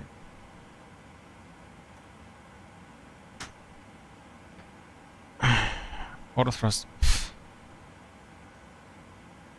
Okay. I'm descending a little bit too fast here. How get the engines back running? That's a good question, isn't it? No, that's not working. Maybe on continuous?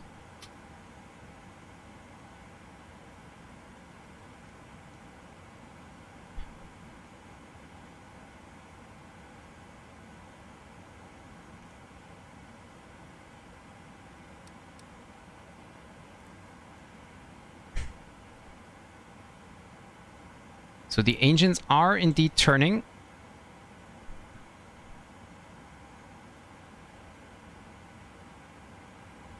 No, the APU is running. That's not the problem.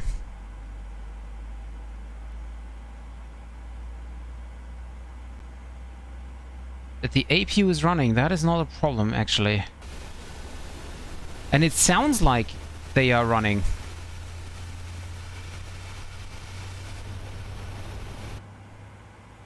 Okay, engine 2 coming back. Engine fail.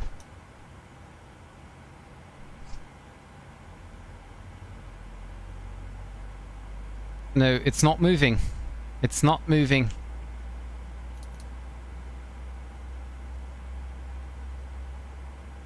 So I have it back up, but it's not moving.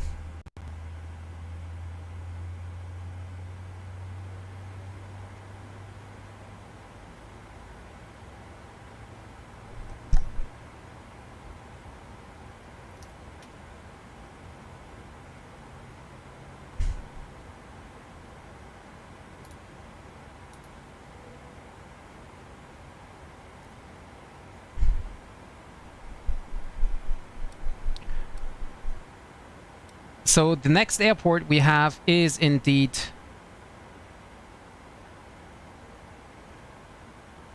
okay.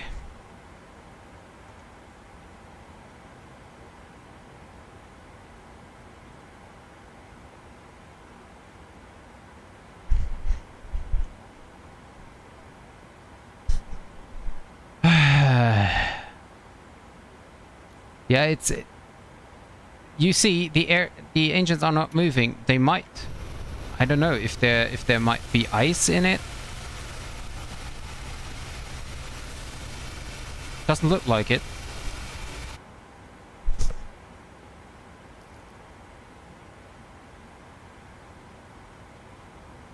So this is about time we need to call for a mayday, isn't it?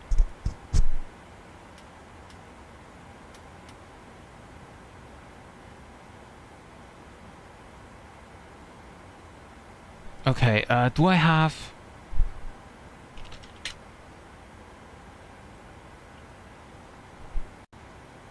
Let me see.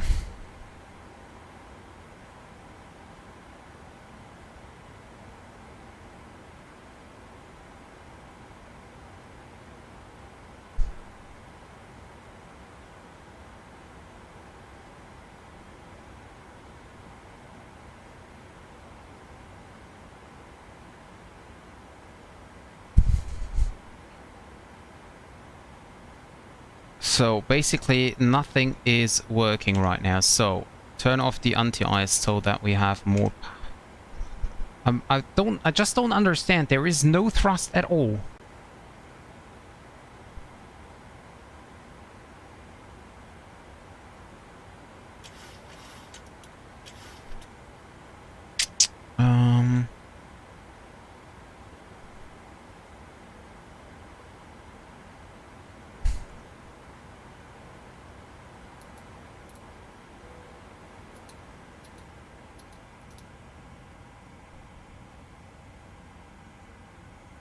Gonna restart engine number 2 again.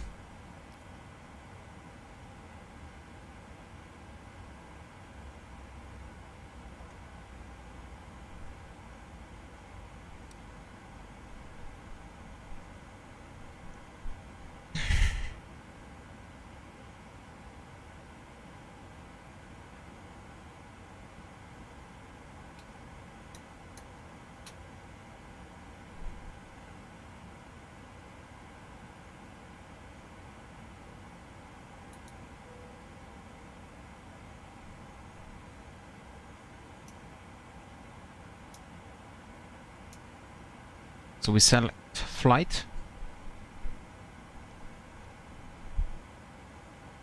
We have a cross-bleed start. That is fine.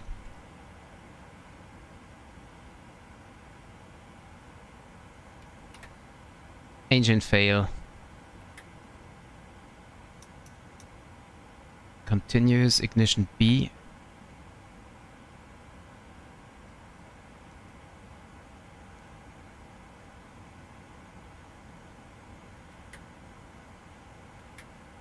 No.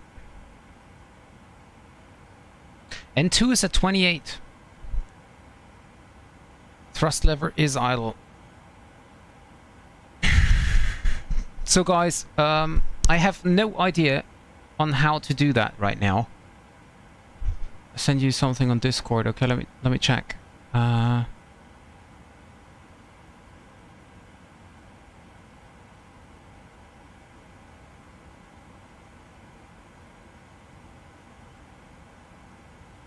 Okay. Yeah, I just don't know how.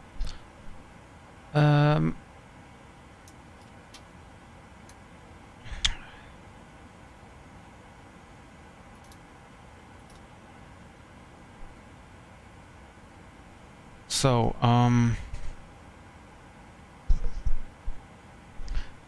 windmill start. Engine start. So it's in the QRH.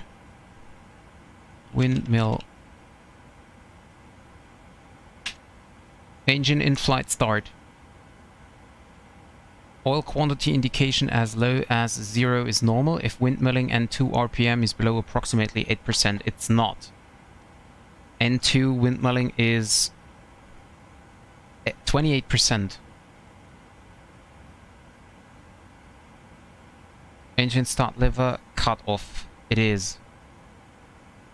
Thrust lever confirm close. It is. Windmill start. Engine start switches. Flight. Set. Crossbleed start. Pack switch affected side off. Off. Minimum 30 psi. That is available.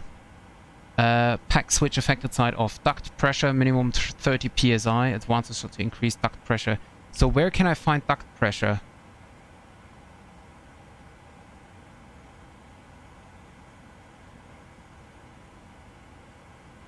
I have no idea, so we just hope that it is 30. Or we can increase it a little bit. So let's do it like this. Engine start, switch it. Go to step 6. When N2 is at or above 11%, it is. Engine start lever idle detent. Idle. Monitor EGT to ensure it does not rise rapidly or exceed the start limit of 725. So EGT is definitely not above 725. If EGT does not increase in 30 seconds or another abort start condition as listed. Okay, let's start the clock. Engine start lever confirm. Engine start switch off. So I can hear the engine coming back up.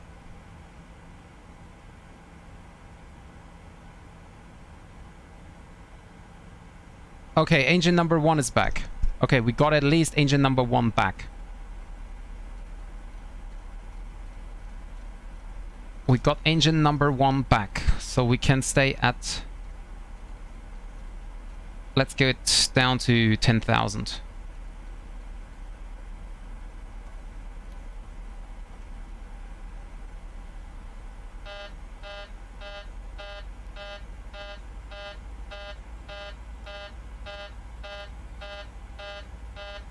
Yeah, I know, we have cabin temperature. Cabin...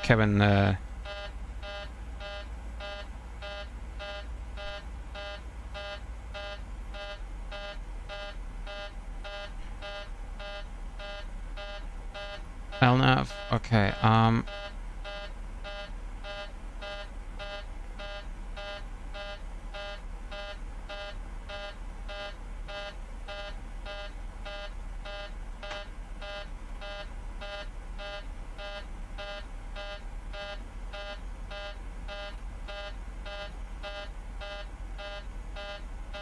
what is wrong?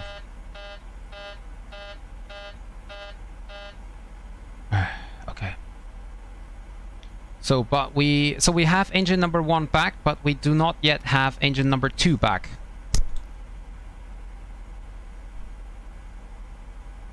But that's at least something.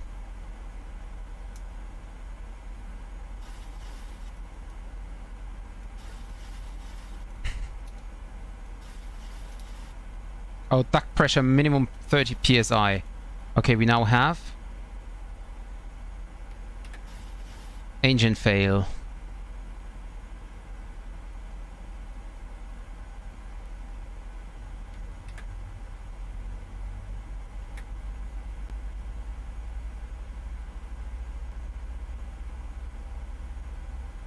Okay, engine 2 is coming back.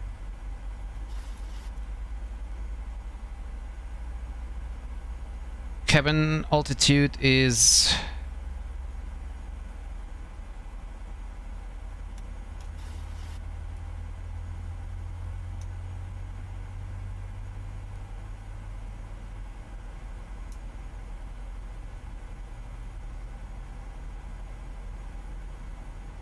Okay, engine number 2 is now coming back as well.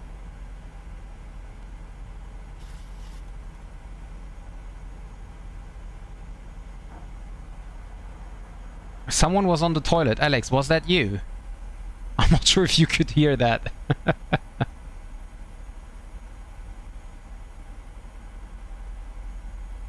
There was someone on the toilet, simulated by FS Realistic.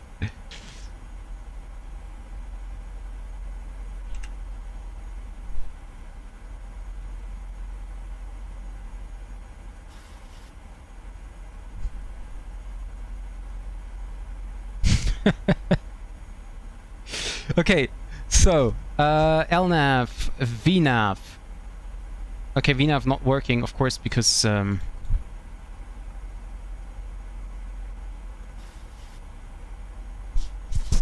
okay.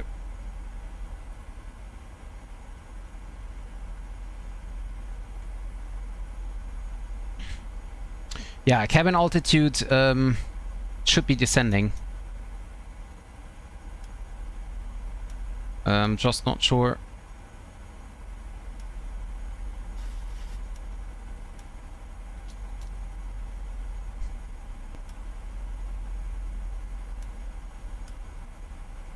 Okay, there's nothing happening, so that might be the problem. Okay. We leave it as it is. QNH was 1024. And we have a minimum of 100 to be expected here.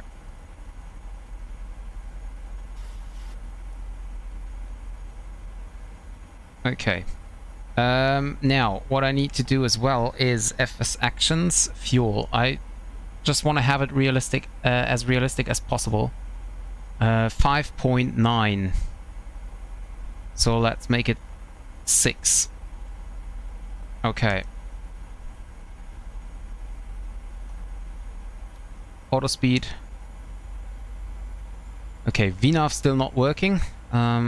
Most likely because there is, I don't know, some problem with it.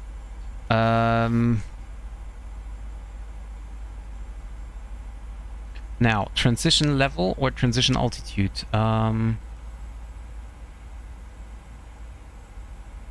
Transition altitude is 3,600. So flight level 47. Next ones. Descent winds. Well, that's not really important because we're down at flight level 100 anyway. I could increase the speed now again.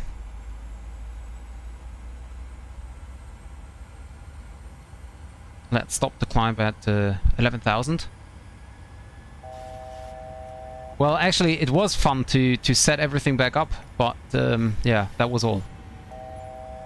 Okay, so real world weather is back on.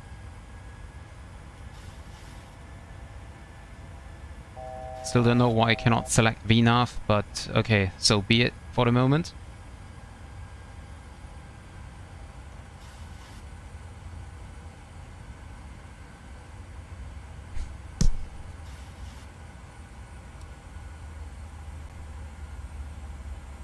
So I still don't see any clouds ahead of us. Not really, at least.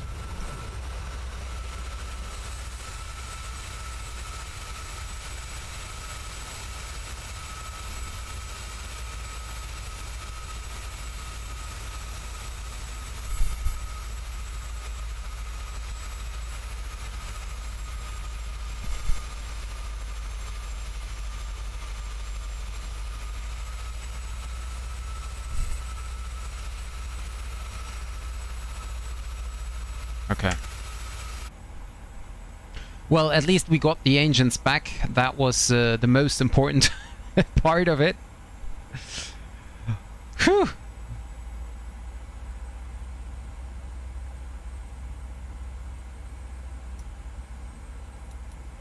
Generator 2 on. I leave the APU now on, just to be sure.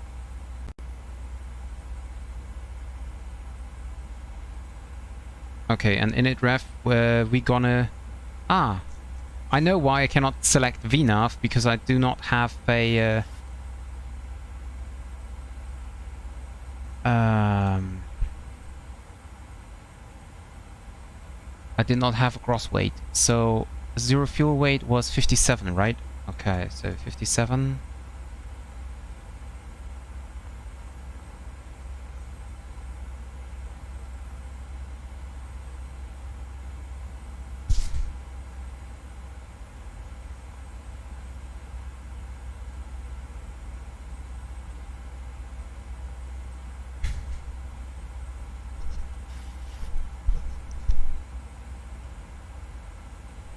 Yeah, thank you very much. Okay, so zero fuel weight, okay, that was 9.9, I can remember that. Cost index was 60, okay. And cruising altitude, that was fine. No, auto.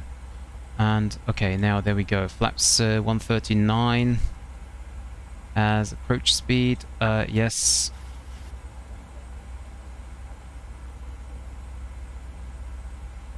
Okay, I got my PAX flight back.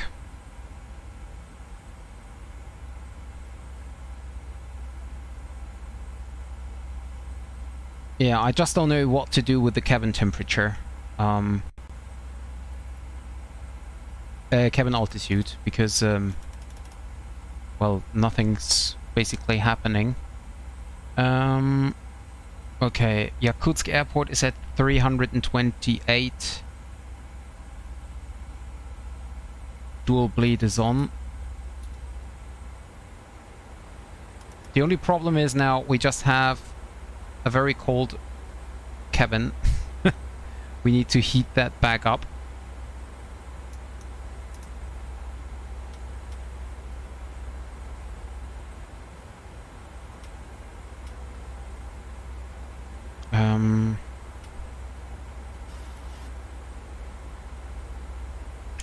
Okay, and I think we should be... yeah. I think we should be set up now for the approach.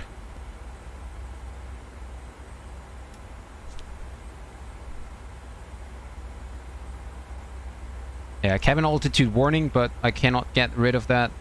Cabin is now descending, okay, so it looks like we're slowly but steady getting back to normal configuration.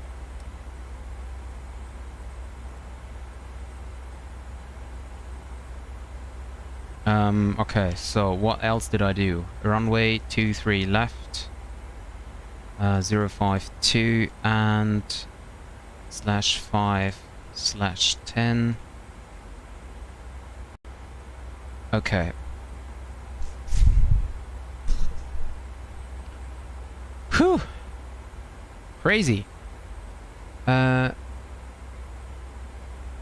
Oh, Gibraltar to Madeira. That's very nice. Two very nice destinations.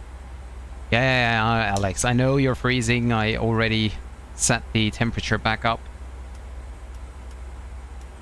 You can see I'm getting you in with like 50 degrees Celsius air, and cabin temperature is now rising. So you will be not frozen anymore. And now there are the clouds coming in, or the fog, whatever it is. Good luck, it's food. Good luck.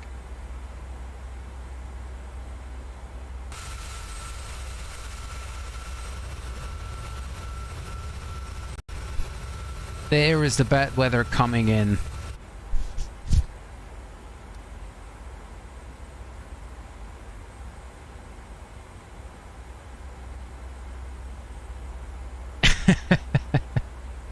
No, A321 is fine for Madeira.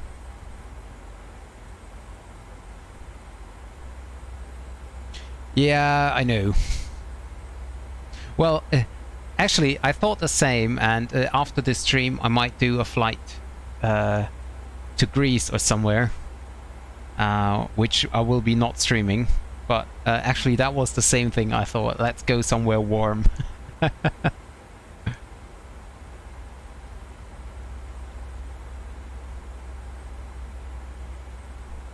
So guys, I'm very sorry about what happened here with the simulator. I just hope it is not happening again, but I cannot promise anything. Ah! Gear is coming down.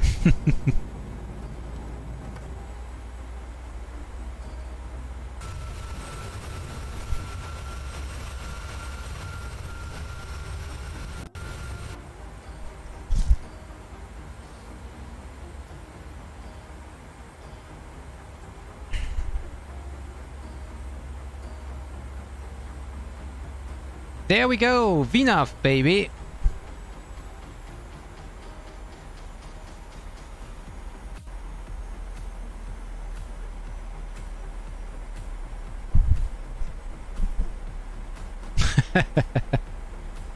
Well, my passengers didn't even know what was going on. They thought everything is normal.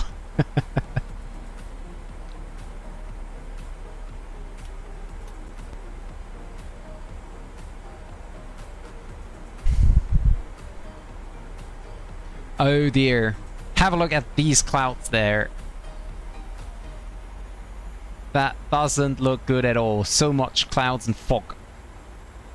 That doesn't look good at all. Well, at least the fuel temperature is back up to 10.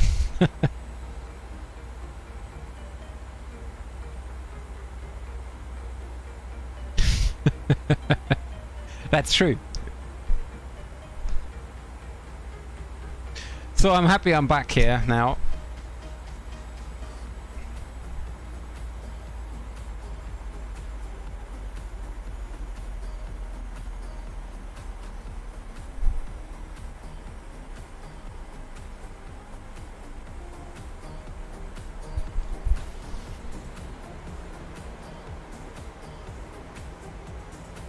Is there any speed restriction we're gonna fly? No, not really.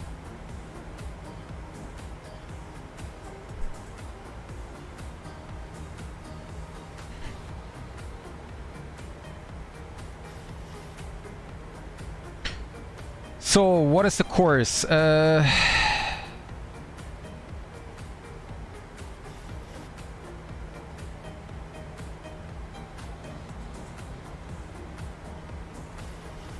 we go. 232 set.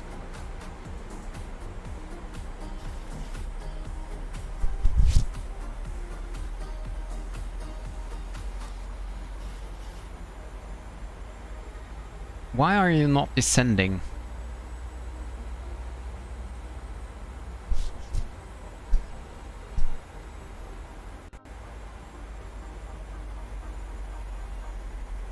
$8,000 magenta.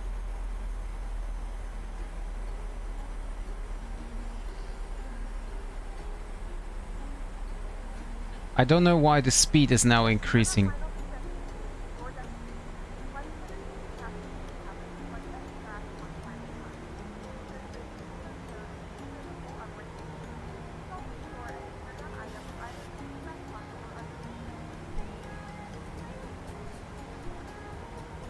I don't want to see the meter.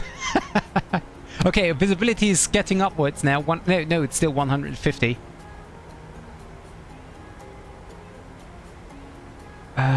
325 feet increasing. Fog. Oh god.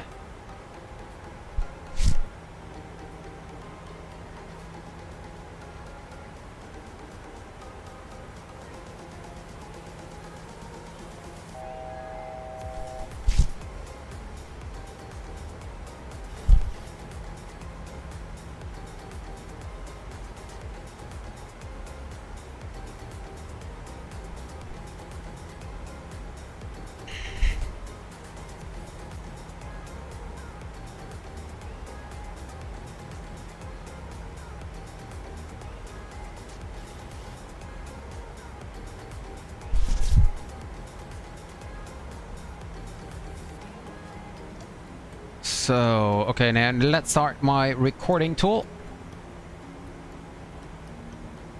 Start recording. Okay, cloud base 120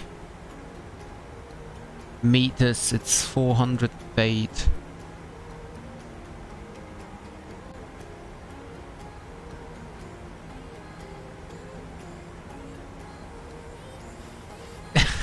Yeah, that's right, Rini.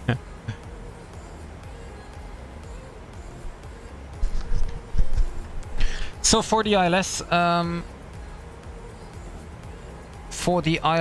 cut 2, we're gonna descend to 1,630. So 1,600 actually.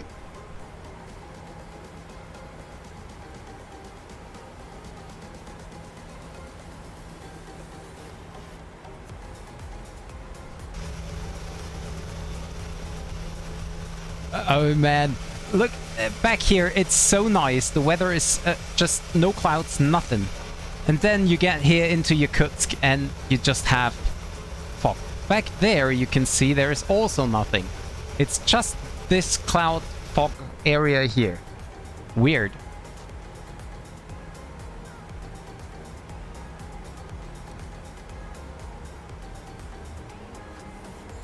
Well, I turn on terrain radar. I don't think there are any mountains around here, but just to be sure, because I don't know the area.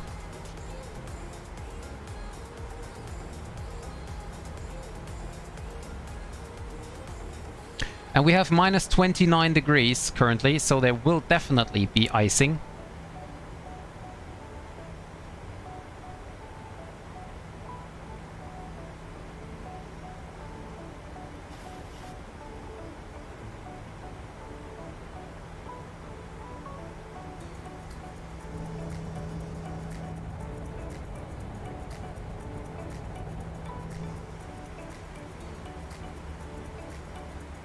Blah. Why did I decide to go here? That would have been great if I could have a very nice sunny arrival somewhere in southern Greece or so.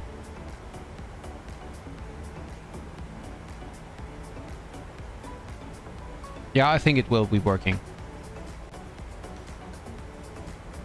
You can't see anything. That's so crazy. I mean,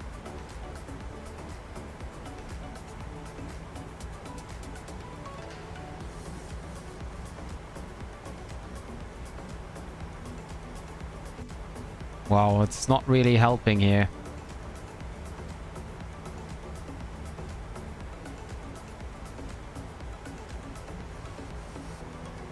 Set local pressure.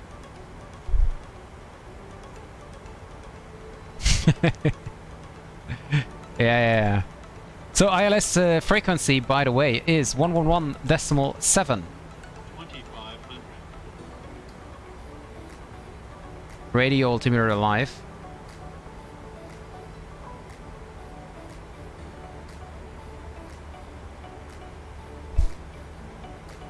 Okay, recording tool is running.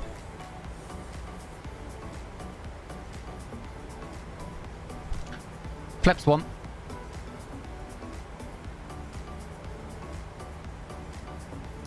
Anti-ice on. And as we're in the fog, we also turn on wing anti-ice.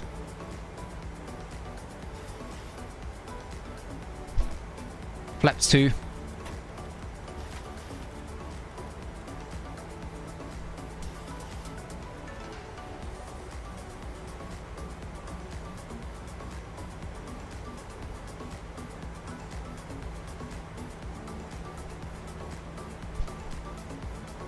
Flaps 5.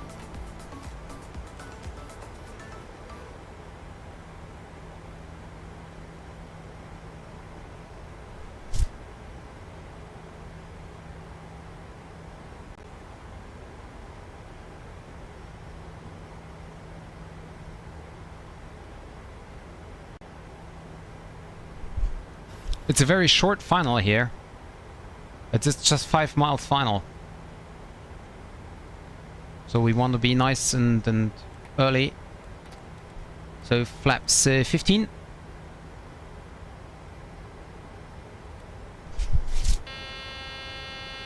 Get down.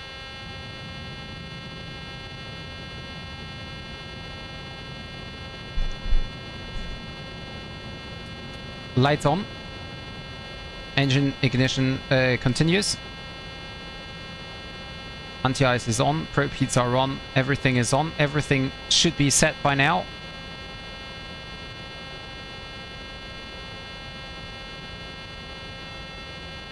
Okay.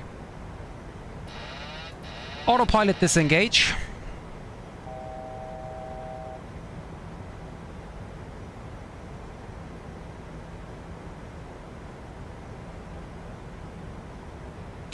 Speed intervene, so we get rid of VNAV.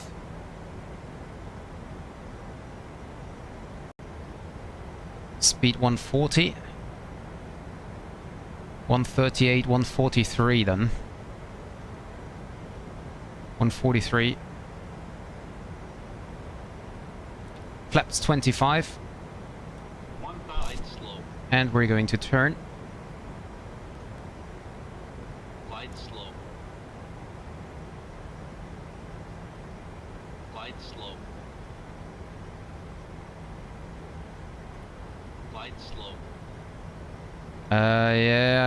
Yeah.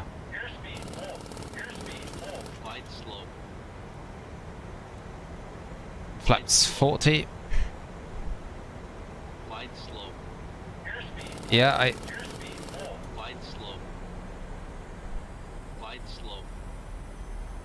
yeah.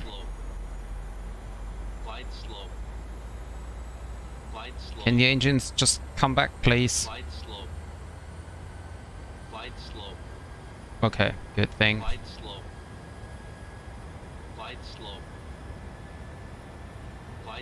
Okay, approach.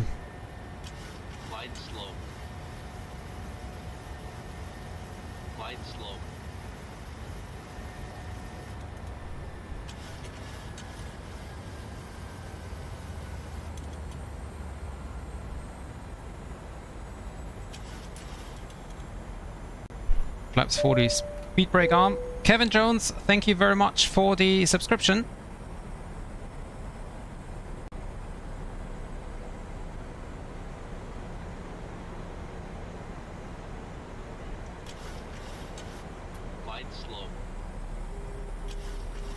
Why is the aircraft descending so fast?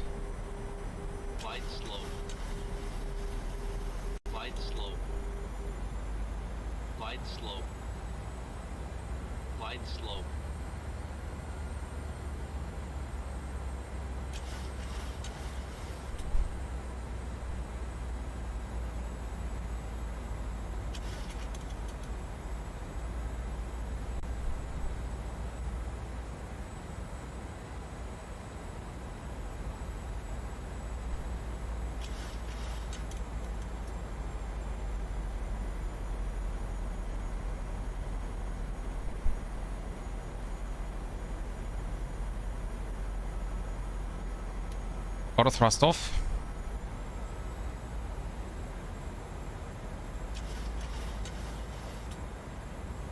And go around.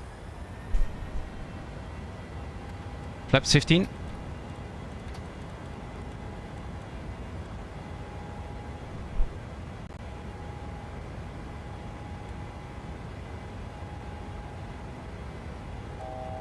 We were 80 feet above the runway and there was no reaction at all. No call out.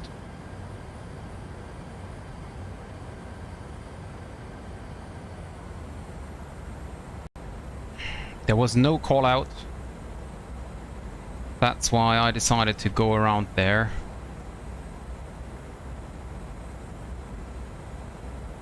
Okay, and let's make a right turn here. Hey, why?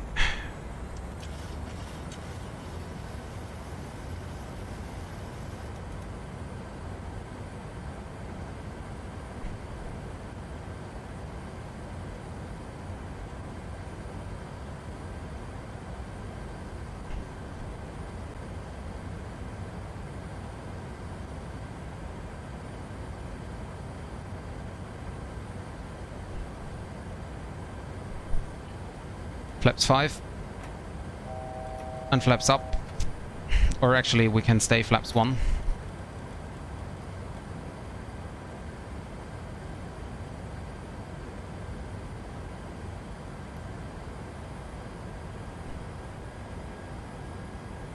Heading select, autopilot on. Yeah, and we climb up to 4,000. That's actually a quite good idea.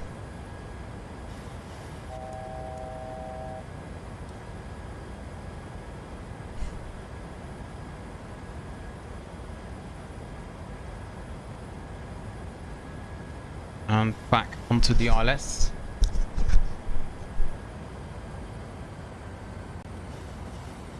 Okay, head tracking off. I don't know why there was no call out.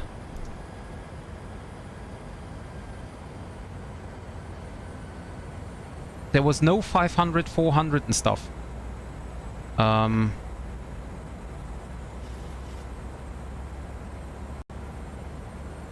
me see.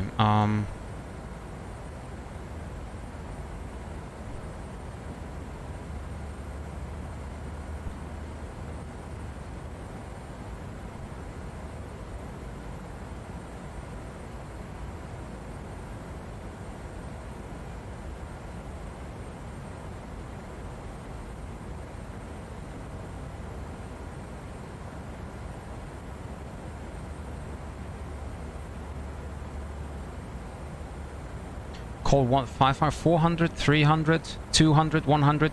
Okay, but it should call 50 at least, so I make 100 on as well.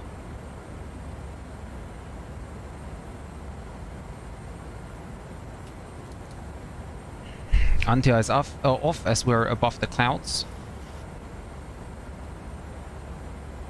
Okay.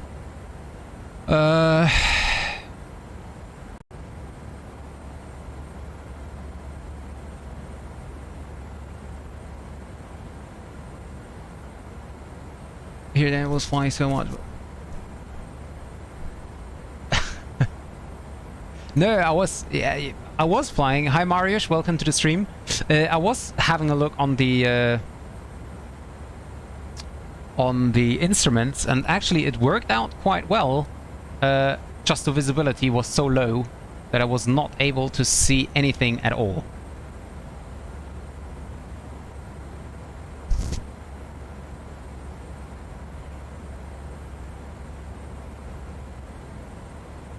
So, and time to start descending again. Level change.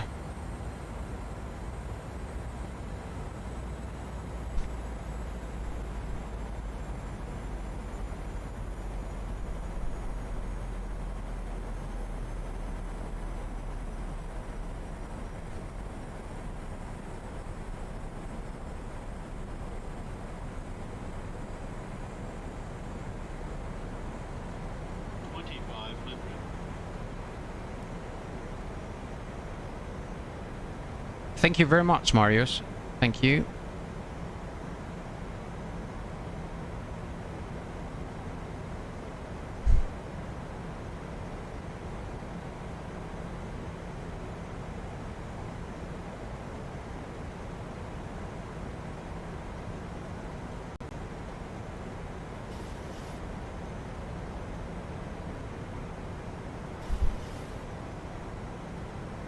Flaps 5.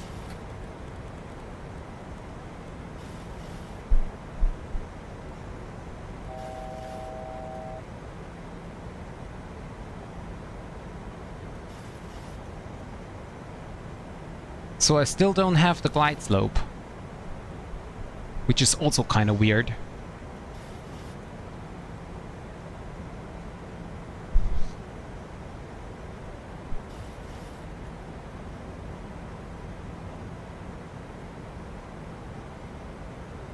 There we go.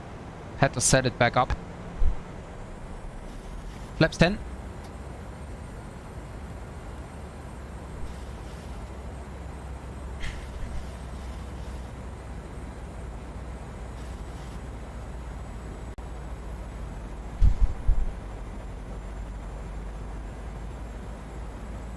Okay. Autopilot off.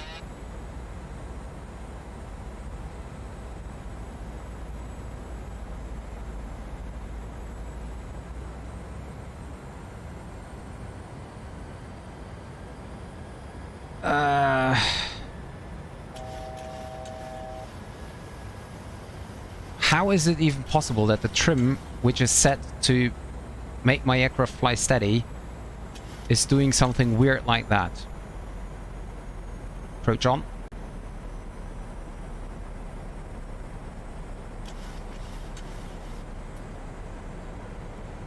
Okay, so altitude set up. 1 glide slope. Glide slope. 4,000. Glide slope. Glide slope. Glide slope. Glide slope. Glide slope. Sink rate. What is going on? Sink rate. Airspeed. Glide slope. Too low. Terrain. Too low. Terrain. Too low. Terrain. Yeah, I'm climbing. Glide slope. Airspeed. Glide slope. Glide slope. Glide slope. Glide slope. Glide slope. Glide slope. Glide slope. Glide slope. Glide slope.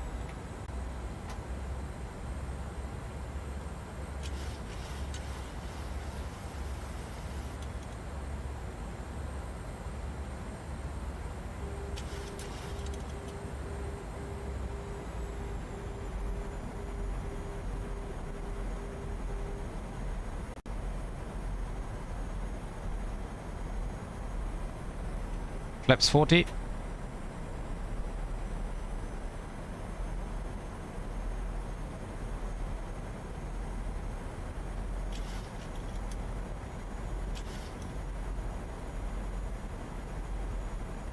One mile. I can't see anything. 300. There is no call out again.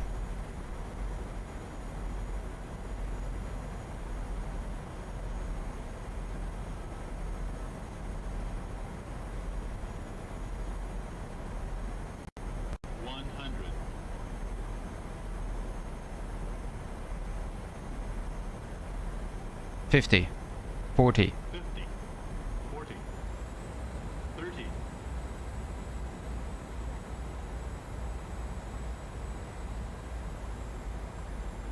Okay. Let's go. That was close, actually. I saw the runway, at least.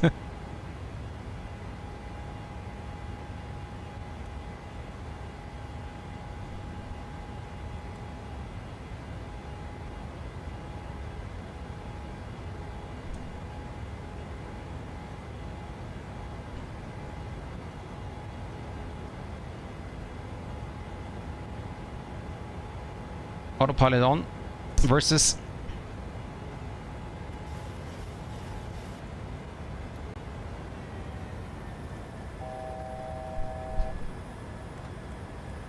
flaps 1.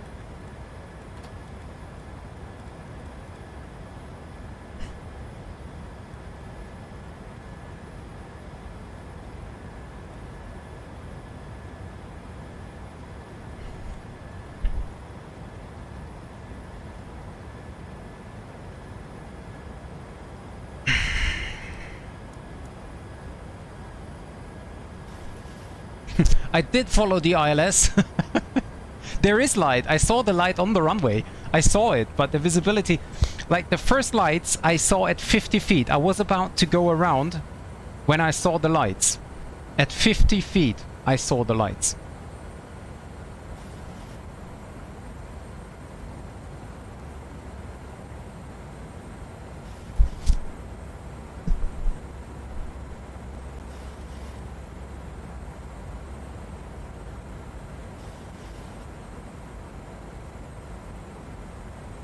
I don't try. I don't actually, if you believe it or not, I did not look out the window once until I was at 100 feet, because I thought, well, sometime, I mean, 100 was the minimum. So,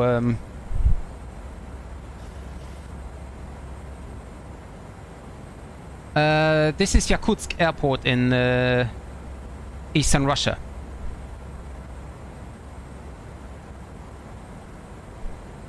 Alex, could you get the METAR again, please?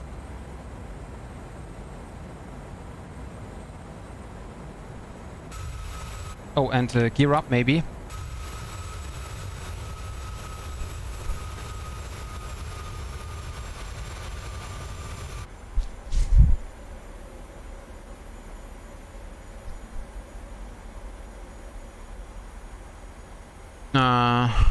Yeah. Well, it says visibility 400 increasing, and that's definitely not the case.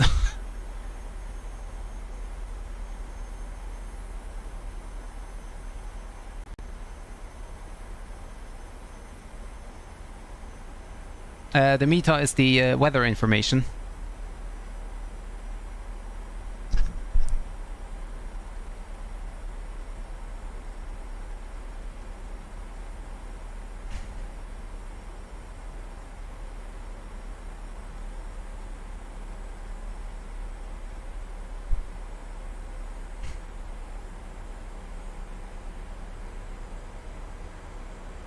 By the way, Alex, I didn't have anti-ice on. Oh, right. P was increasing, right? For plus. Was it?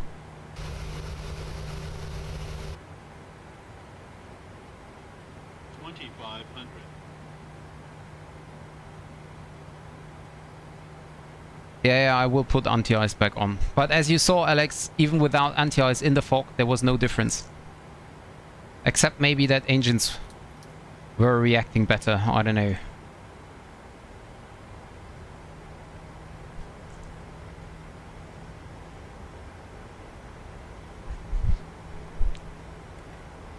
Flaps 5.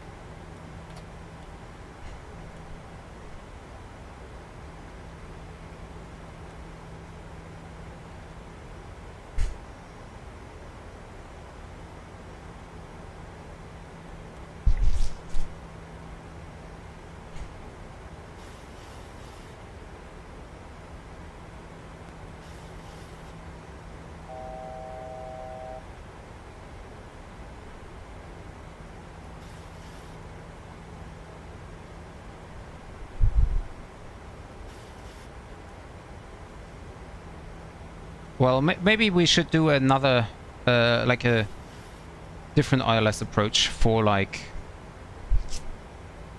6 to 7 miles instead of just 5.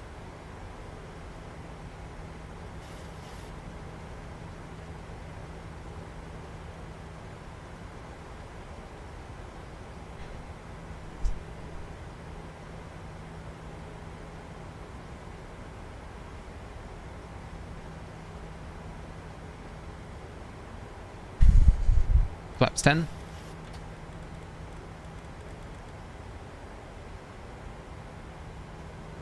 Yeah.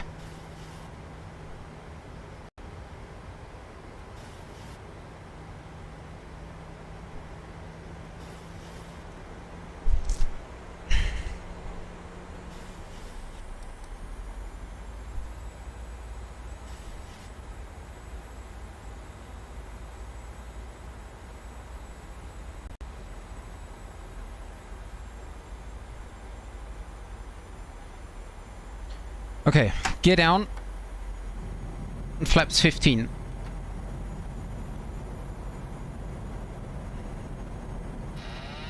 Autopilot off.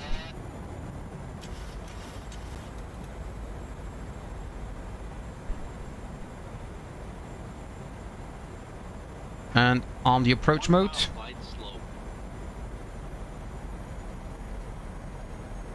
Glide slow.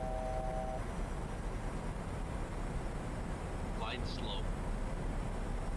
I always start descending Glide slow. when I start the turn. Glide slow. Glide slow. Glide slow. Okay, so Glide slow. Glide slow. flaps 25. Glide slow.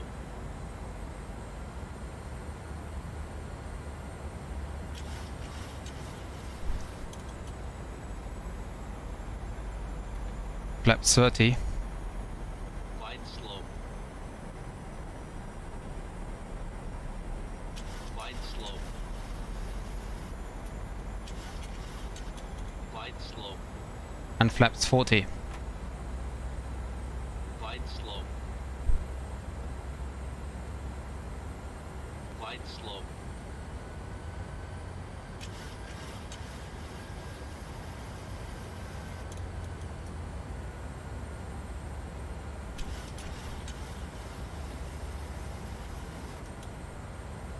Glide slope alive.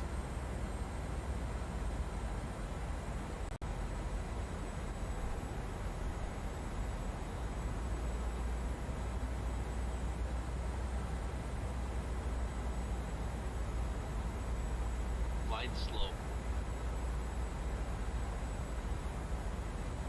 Glide slow. Glide slow. Why are you calling glide slope?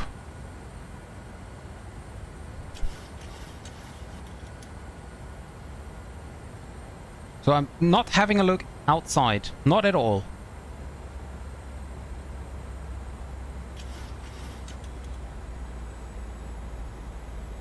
$1,000. There is no call out 1,000. That's really annoying.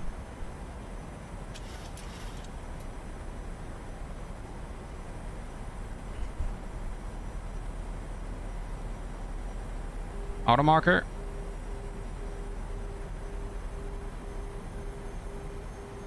I'm not having a look outside.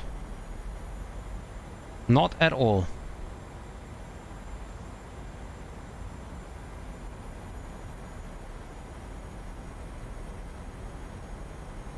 Glide slow. Glide slow. Auto thrust Glide off. slow. Glide slow. Glide slow. Glide slow. Glide slow. Glide slow. Glide slow. Glide slow. Glide slow. Glide slow. Glide slow. Glide slow.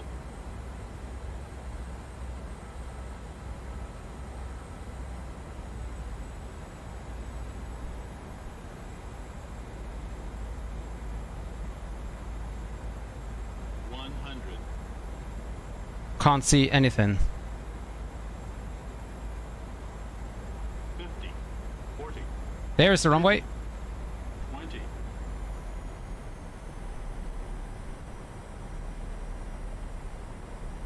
10.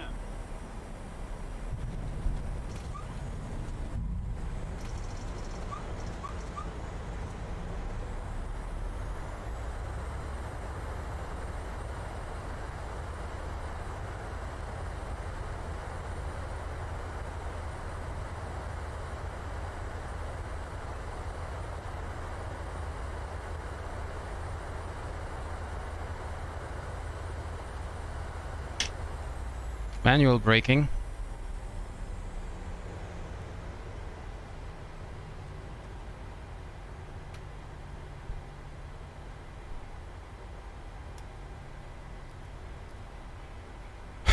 Speed brakes back in. Ladies and gentlemen, we have reached our destination. The local time is 12:28 p.m. and it's currently about 7. I have no idea where to vacate. Now to the local devices. Until the think I have some time left until the taxiway comes.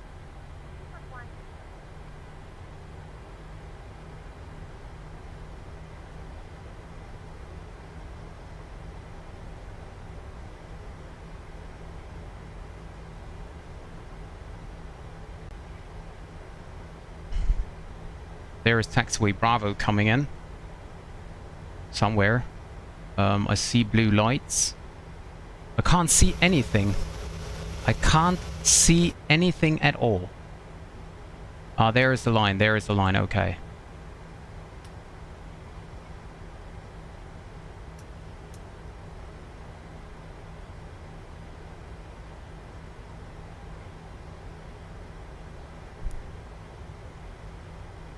Now imagine doing that by night.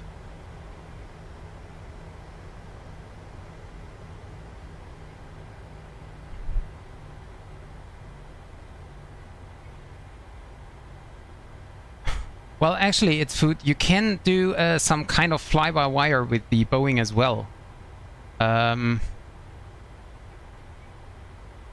It's the CWS down here. That's basically the fly-by-wire of Airbus.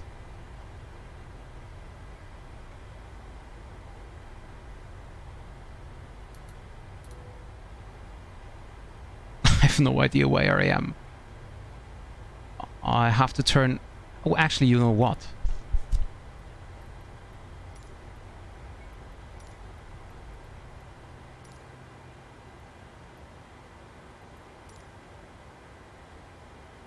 So we just wait for the follow me car. Okay, flaps up to 15.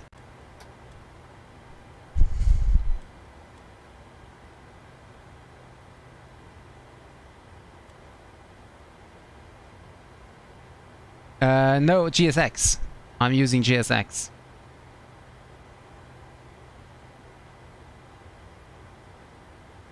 So center taxi lights off. 10 seconds for the follow me to arrive. I hope that the follow me is not driving too far away, because otherwise I will not see it.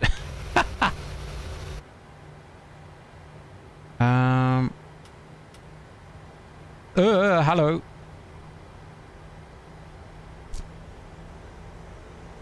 Where are you? There we go.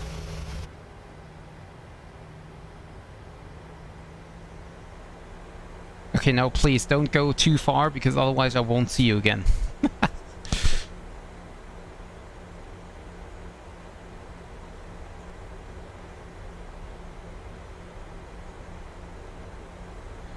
There is no light on the apron. There is no apron lighting. I barely can see the line. Oh, that was easy.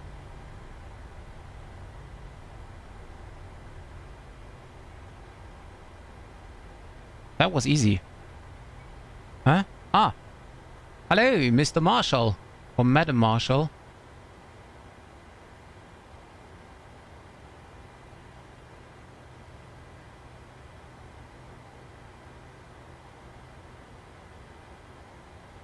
Okay. Brake set.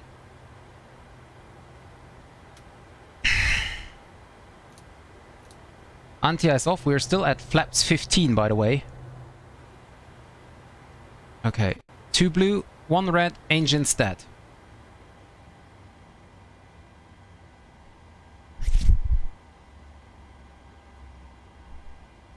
You parked a bit too short and to the right. Well, I don't think so.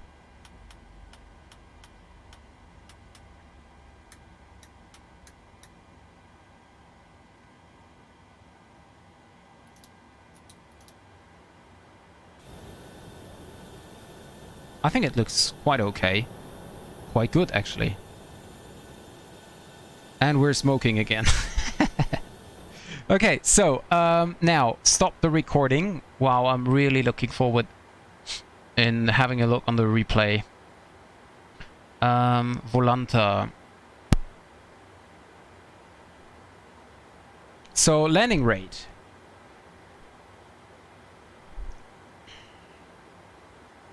Wow. So I didn't see anything and landing rate was 254.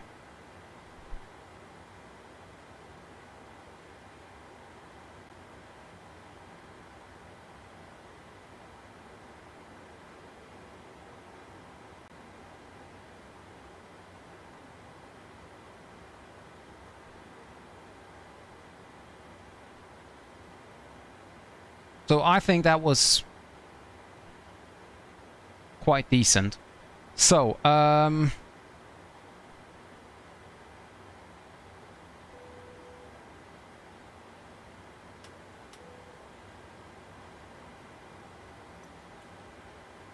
okay, what does...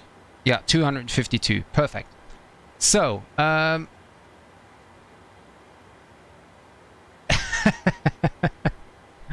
okay, guys, let us have a look on the landing. So, now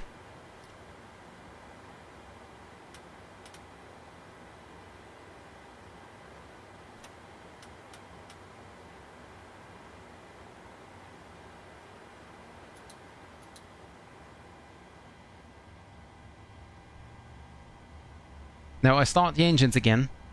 Then we're gonna have a look on the landing. I'm really curious.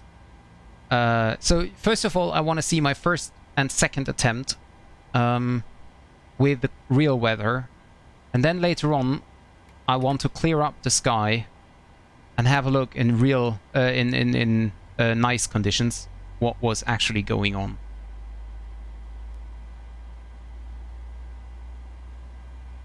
But did you see, Alex?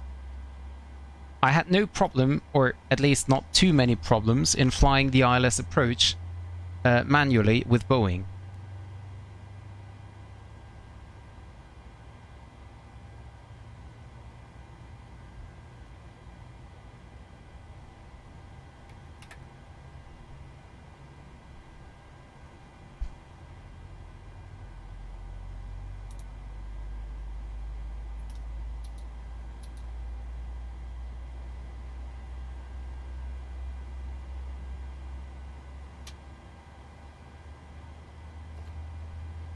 So flaps 40. Speed brake on.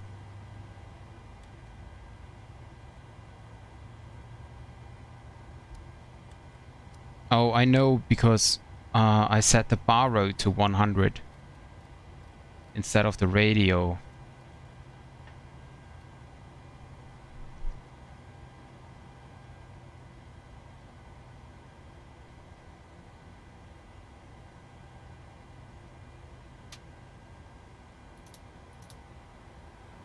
That doesn't matter, Alex.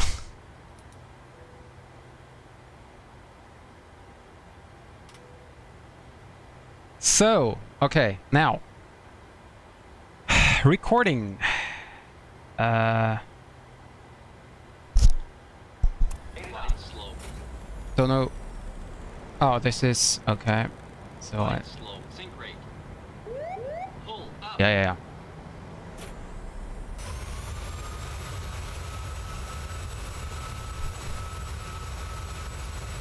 Yeah.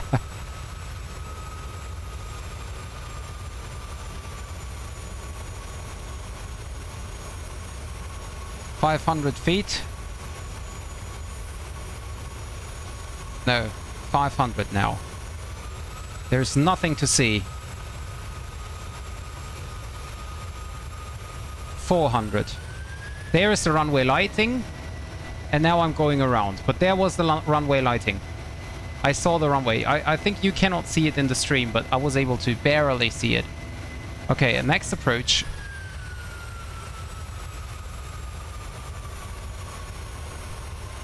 So, 400. There is the runway lighting. Can you see it? You can barely see it down here. The approach was okay. There was the landing, the touchdown zone, and I flared too much, but was not able to get down.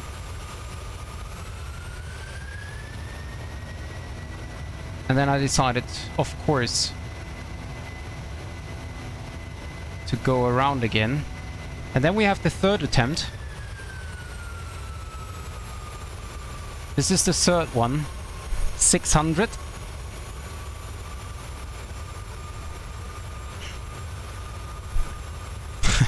So crazy. 500.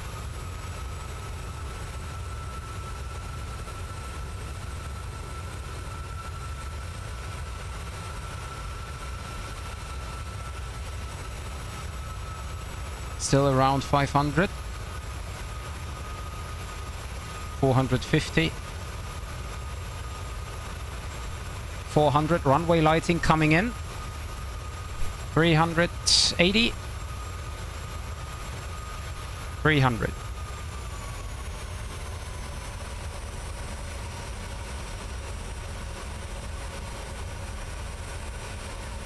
Well, it was a bit late,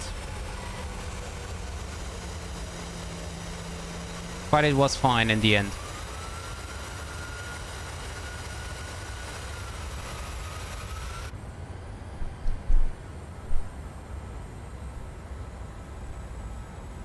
Don't sink. Don't sink. Too low. Terrain. Too low. Terrain. Too low. Terrain. There is the runway lighting. Too low. Terrain. Too low. Terrain. Too low. Terrain. Too low. Terrain. Too low. Terrain. Too low. Terrain. Too low. Terrain.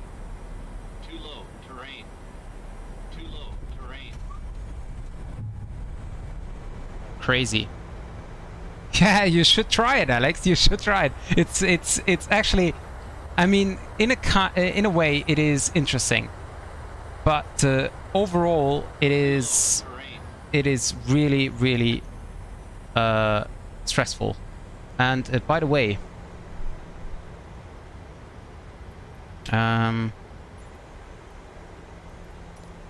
so let's go. Oh wow, it's really beautiful. And you can see from the replay before, you can see the trailing here. Of course you feel, wow, it's actually quite nice. Well, this water mountain is weird, but yeah, of course you feel lost. It's no problem until you get around 500 or 400. Because normally, during an ILS approach at 400, you disconnect the autopilot, or 500. You disconnect the autopilot, you fly manually. If you don't see the runway, you're getting close, and your reaction time between I need to go around and I can continue the approach is really weird. Really weird, yeah. Really short. So when the call out says 100, and you don't see anything, you know that you just have 100 feet to the ground. So the reaction time into I'm crashing to the ground and I go around is very short, and that's very stressful. And due to the low visibility, I had no idea if I was aligned with the runway. I was, according to the systems, but well, you know, just 5 degrees different might be yeah, I decided to go around. Actually, the approach was really good. I could have made it. Wow, have a look at that climb rate.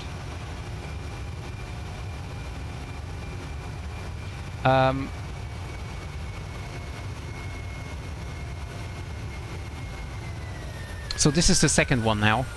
And so as you can see, I was aligned with the runway, with the glide slope here. I'm perfectly fine.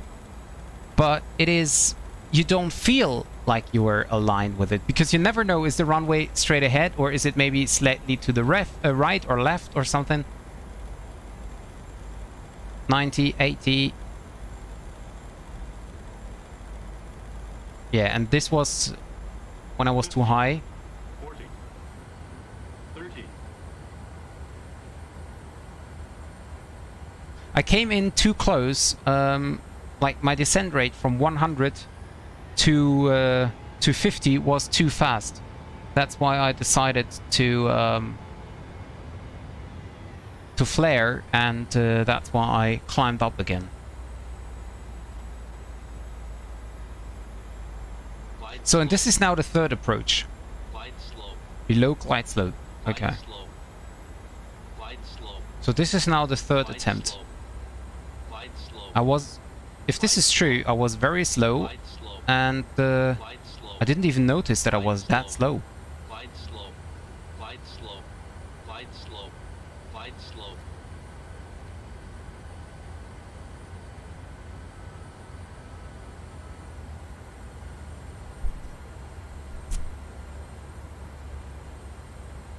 So 100.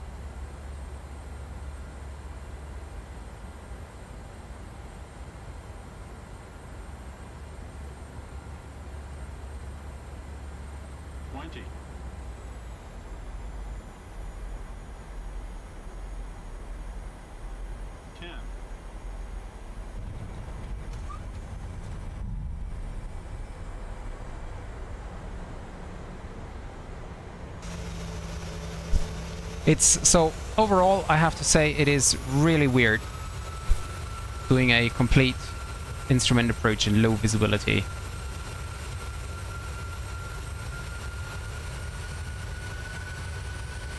Yeah, at least in the Boeing I'm fine with the lateral.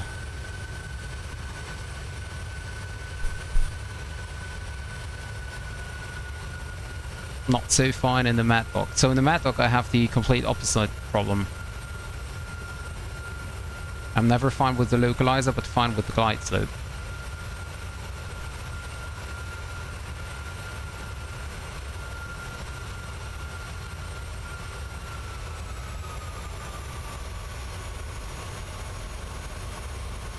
And I took the latest touchdown markers.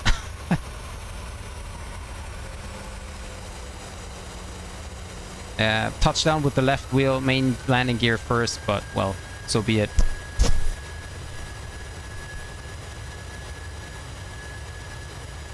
Taxi? Of course we can.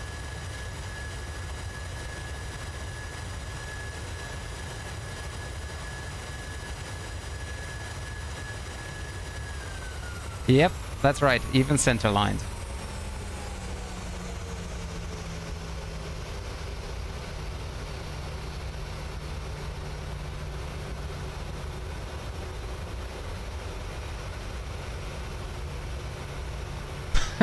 Yeah, it might be.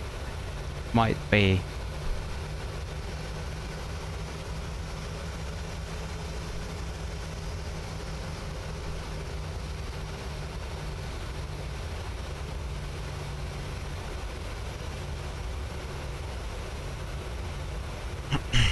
Well, at least it was a lot of fun. A lot of fun, actually.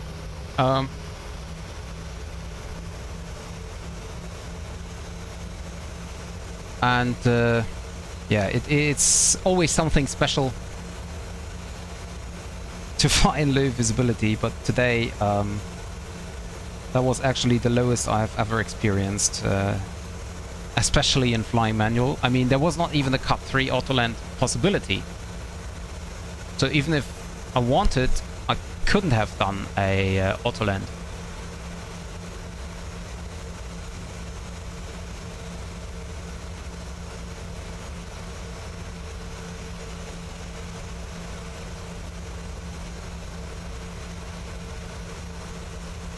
Okay, so guys, I start or now I end the stream while we're taxiing to the gate.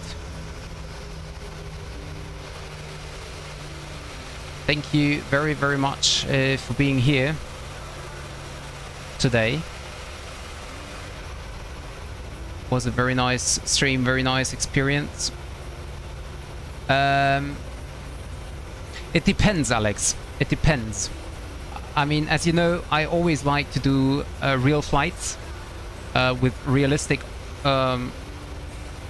actions, like autopilot usage, RNAV approaches or ILS approaches flown by autopilot. That's something I always will prefer. But of course, these kind of challenges are very interesting and very nice to do. So I definitely enjoyed it, but it was also very stressful, so I really don't need to do that every day or every week, to be honest. But yeah, I'm quite sure that I learned a lot during these approaches here. But I'm also looking forward in doing the next flights as real as it gets again, with autopilot, with automatic helps and stuff like that. So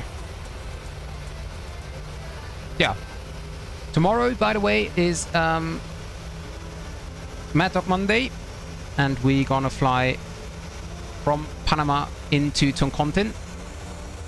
A very, very nice approach, a very steep approach, very difficult. The airport is closed for commercial traffic in the real world, I think. It's just business jets and stuff going there, private flights. But it was open, and as we're flying the AMD, I think it fits quite well. Well, the taxi actually was so easy. Anyways, guys, I hope you enjoy your Sunday, and I hope to see you tomorrow for the next Mad Dog Monday stream. Thank you very much, guys. I hope you enjoyed it as I did. If so, don't forget to hit the like button down below. That helps me a lot. And yeah, I hope to see you next time. Thank you very much, also Alex, for your help and your assistance. Thank you very much, Austrian Aviation Gamer, for the donation. And yeah, that was it from my side. See you next time. Bye bye.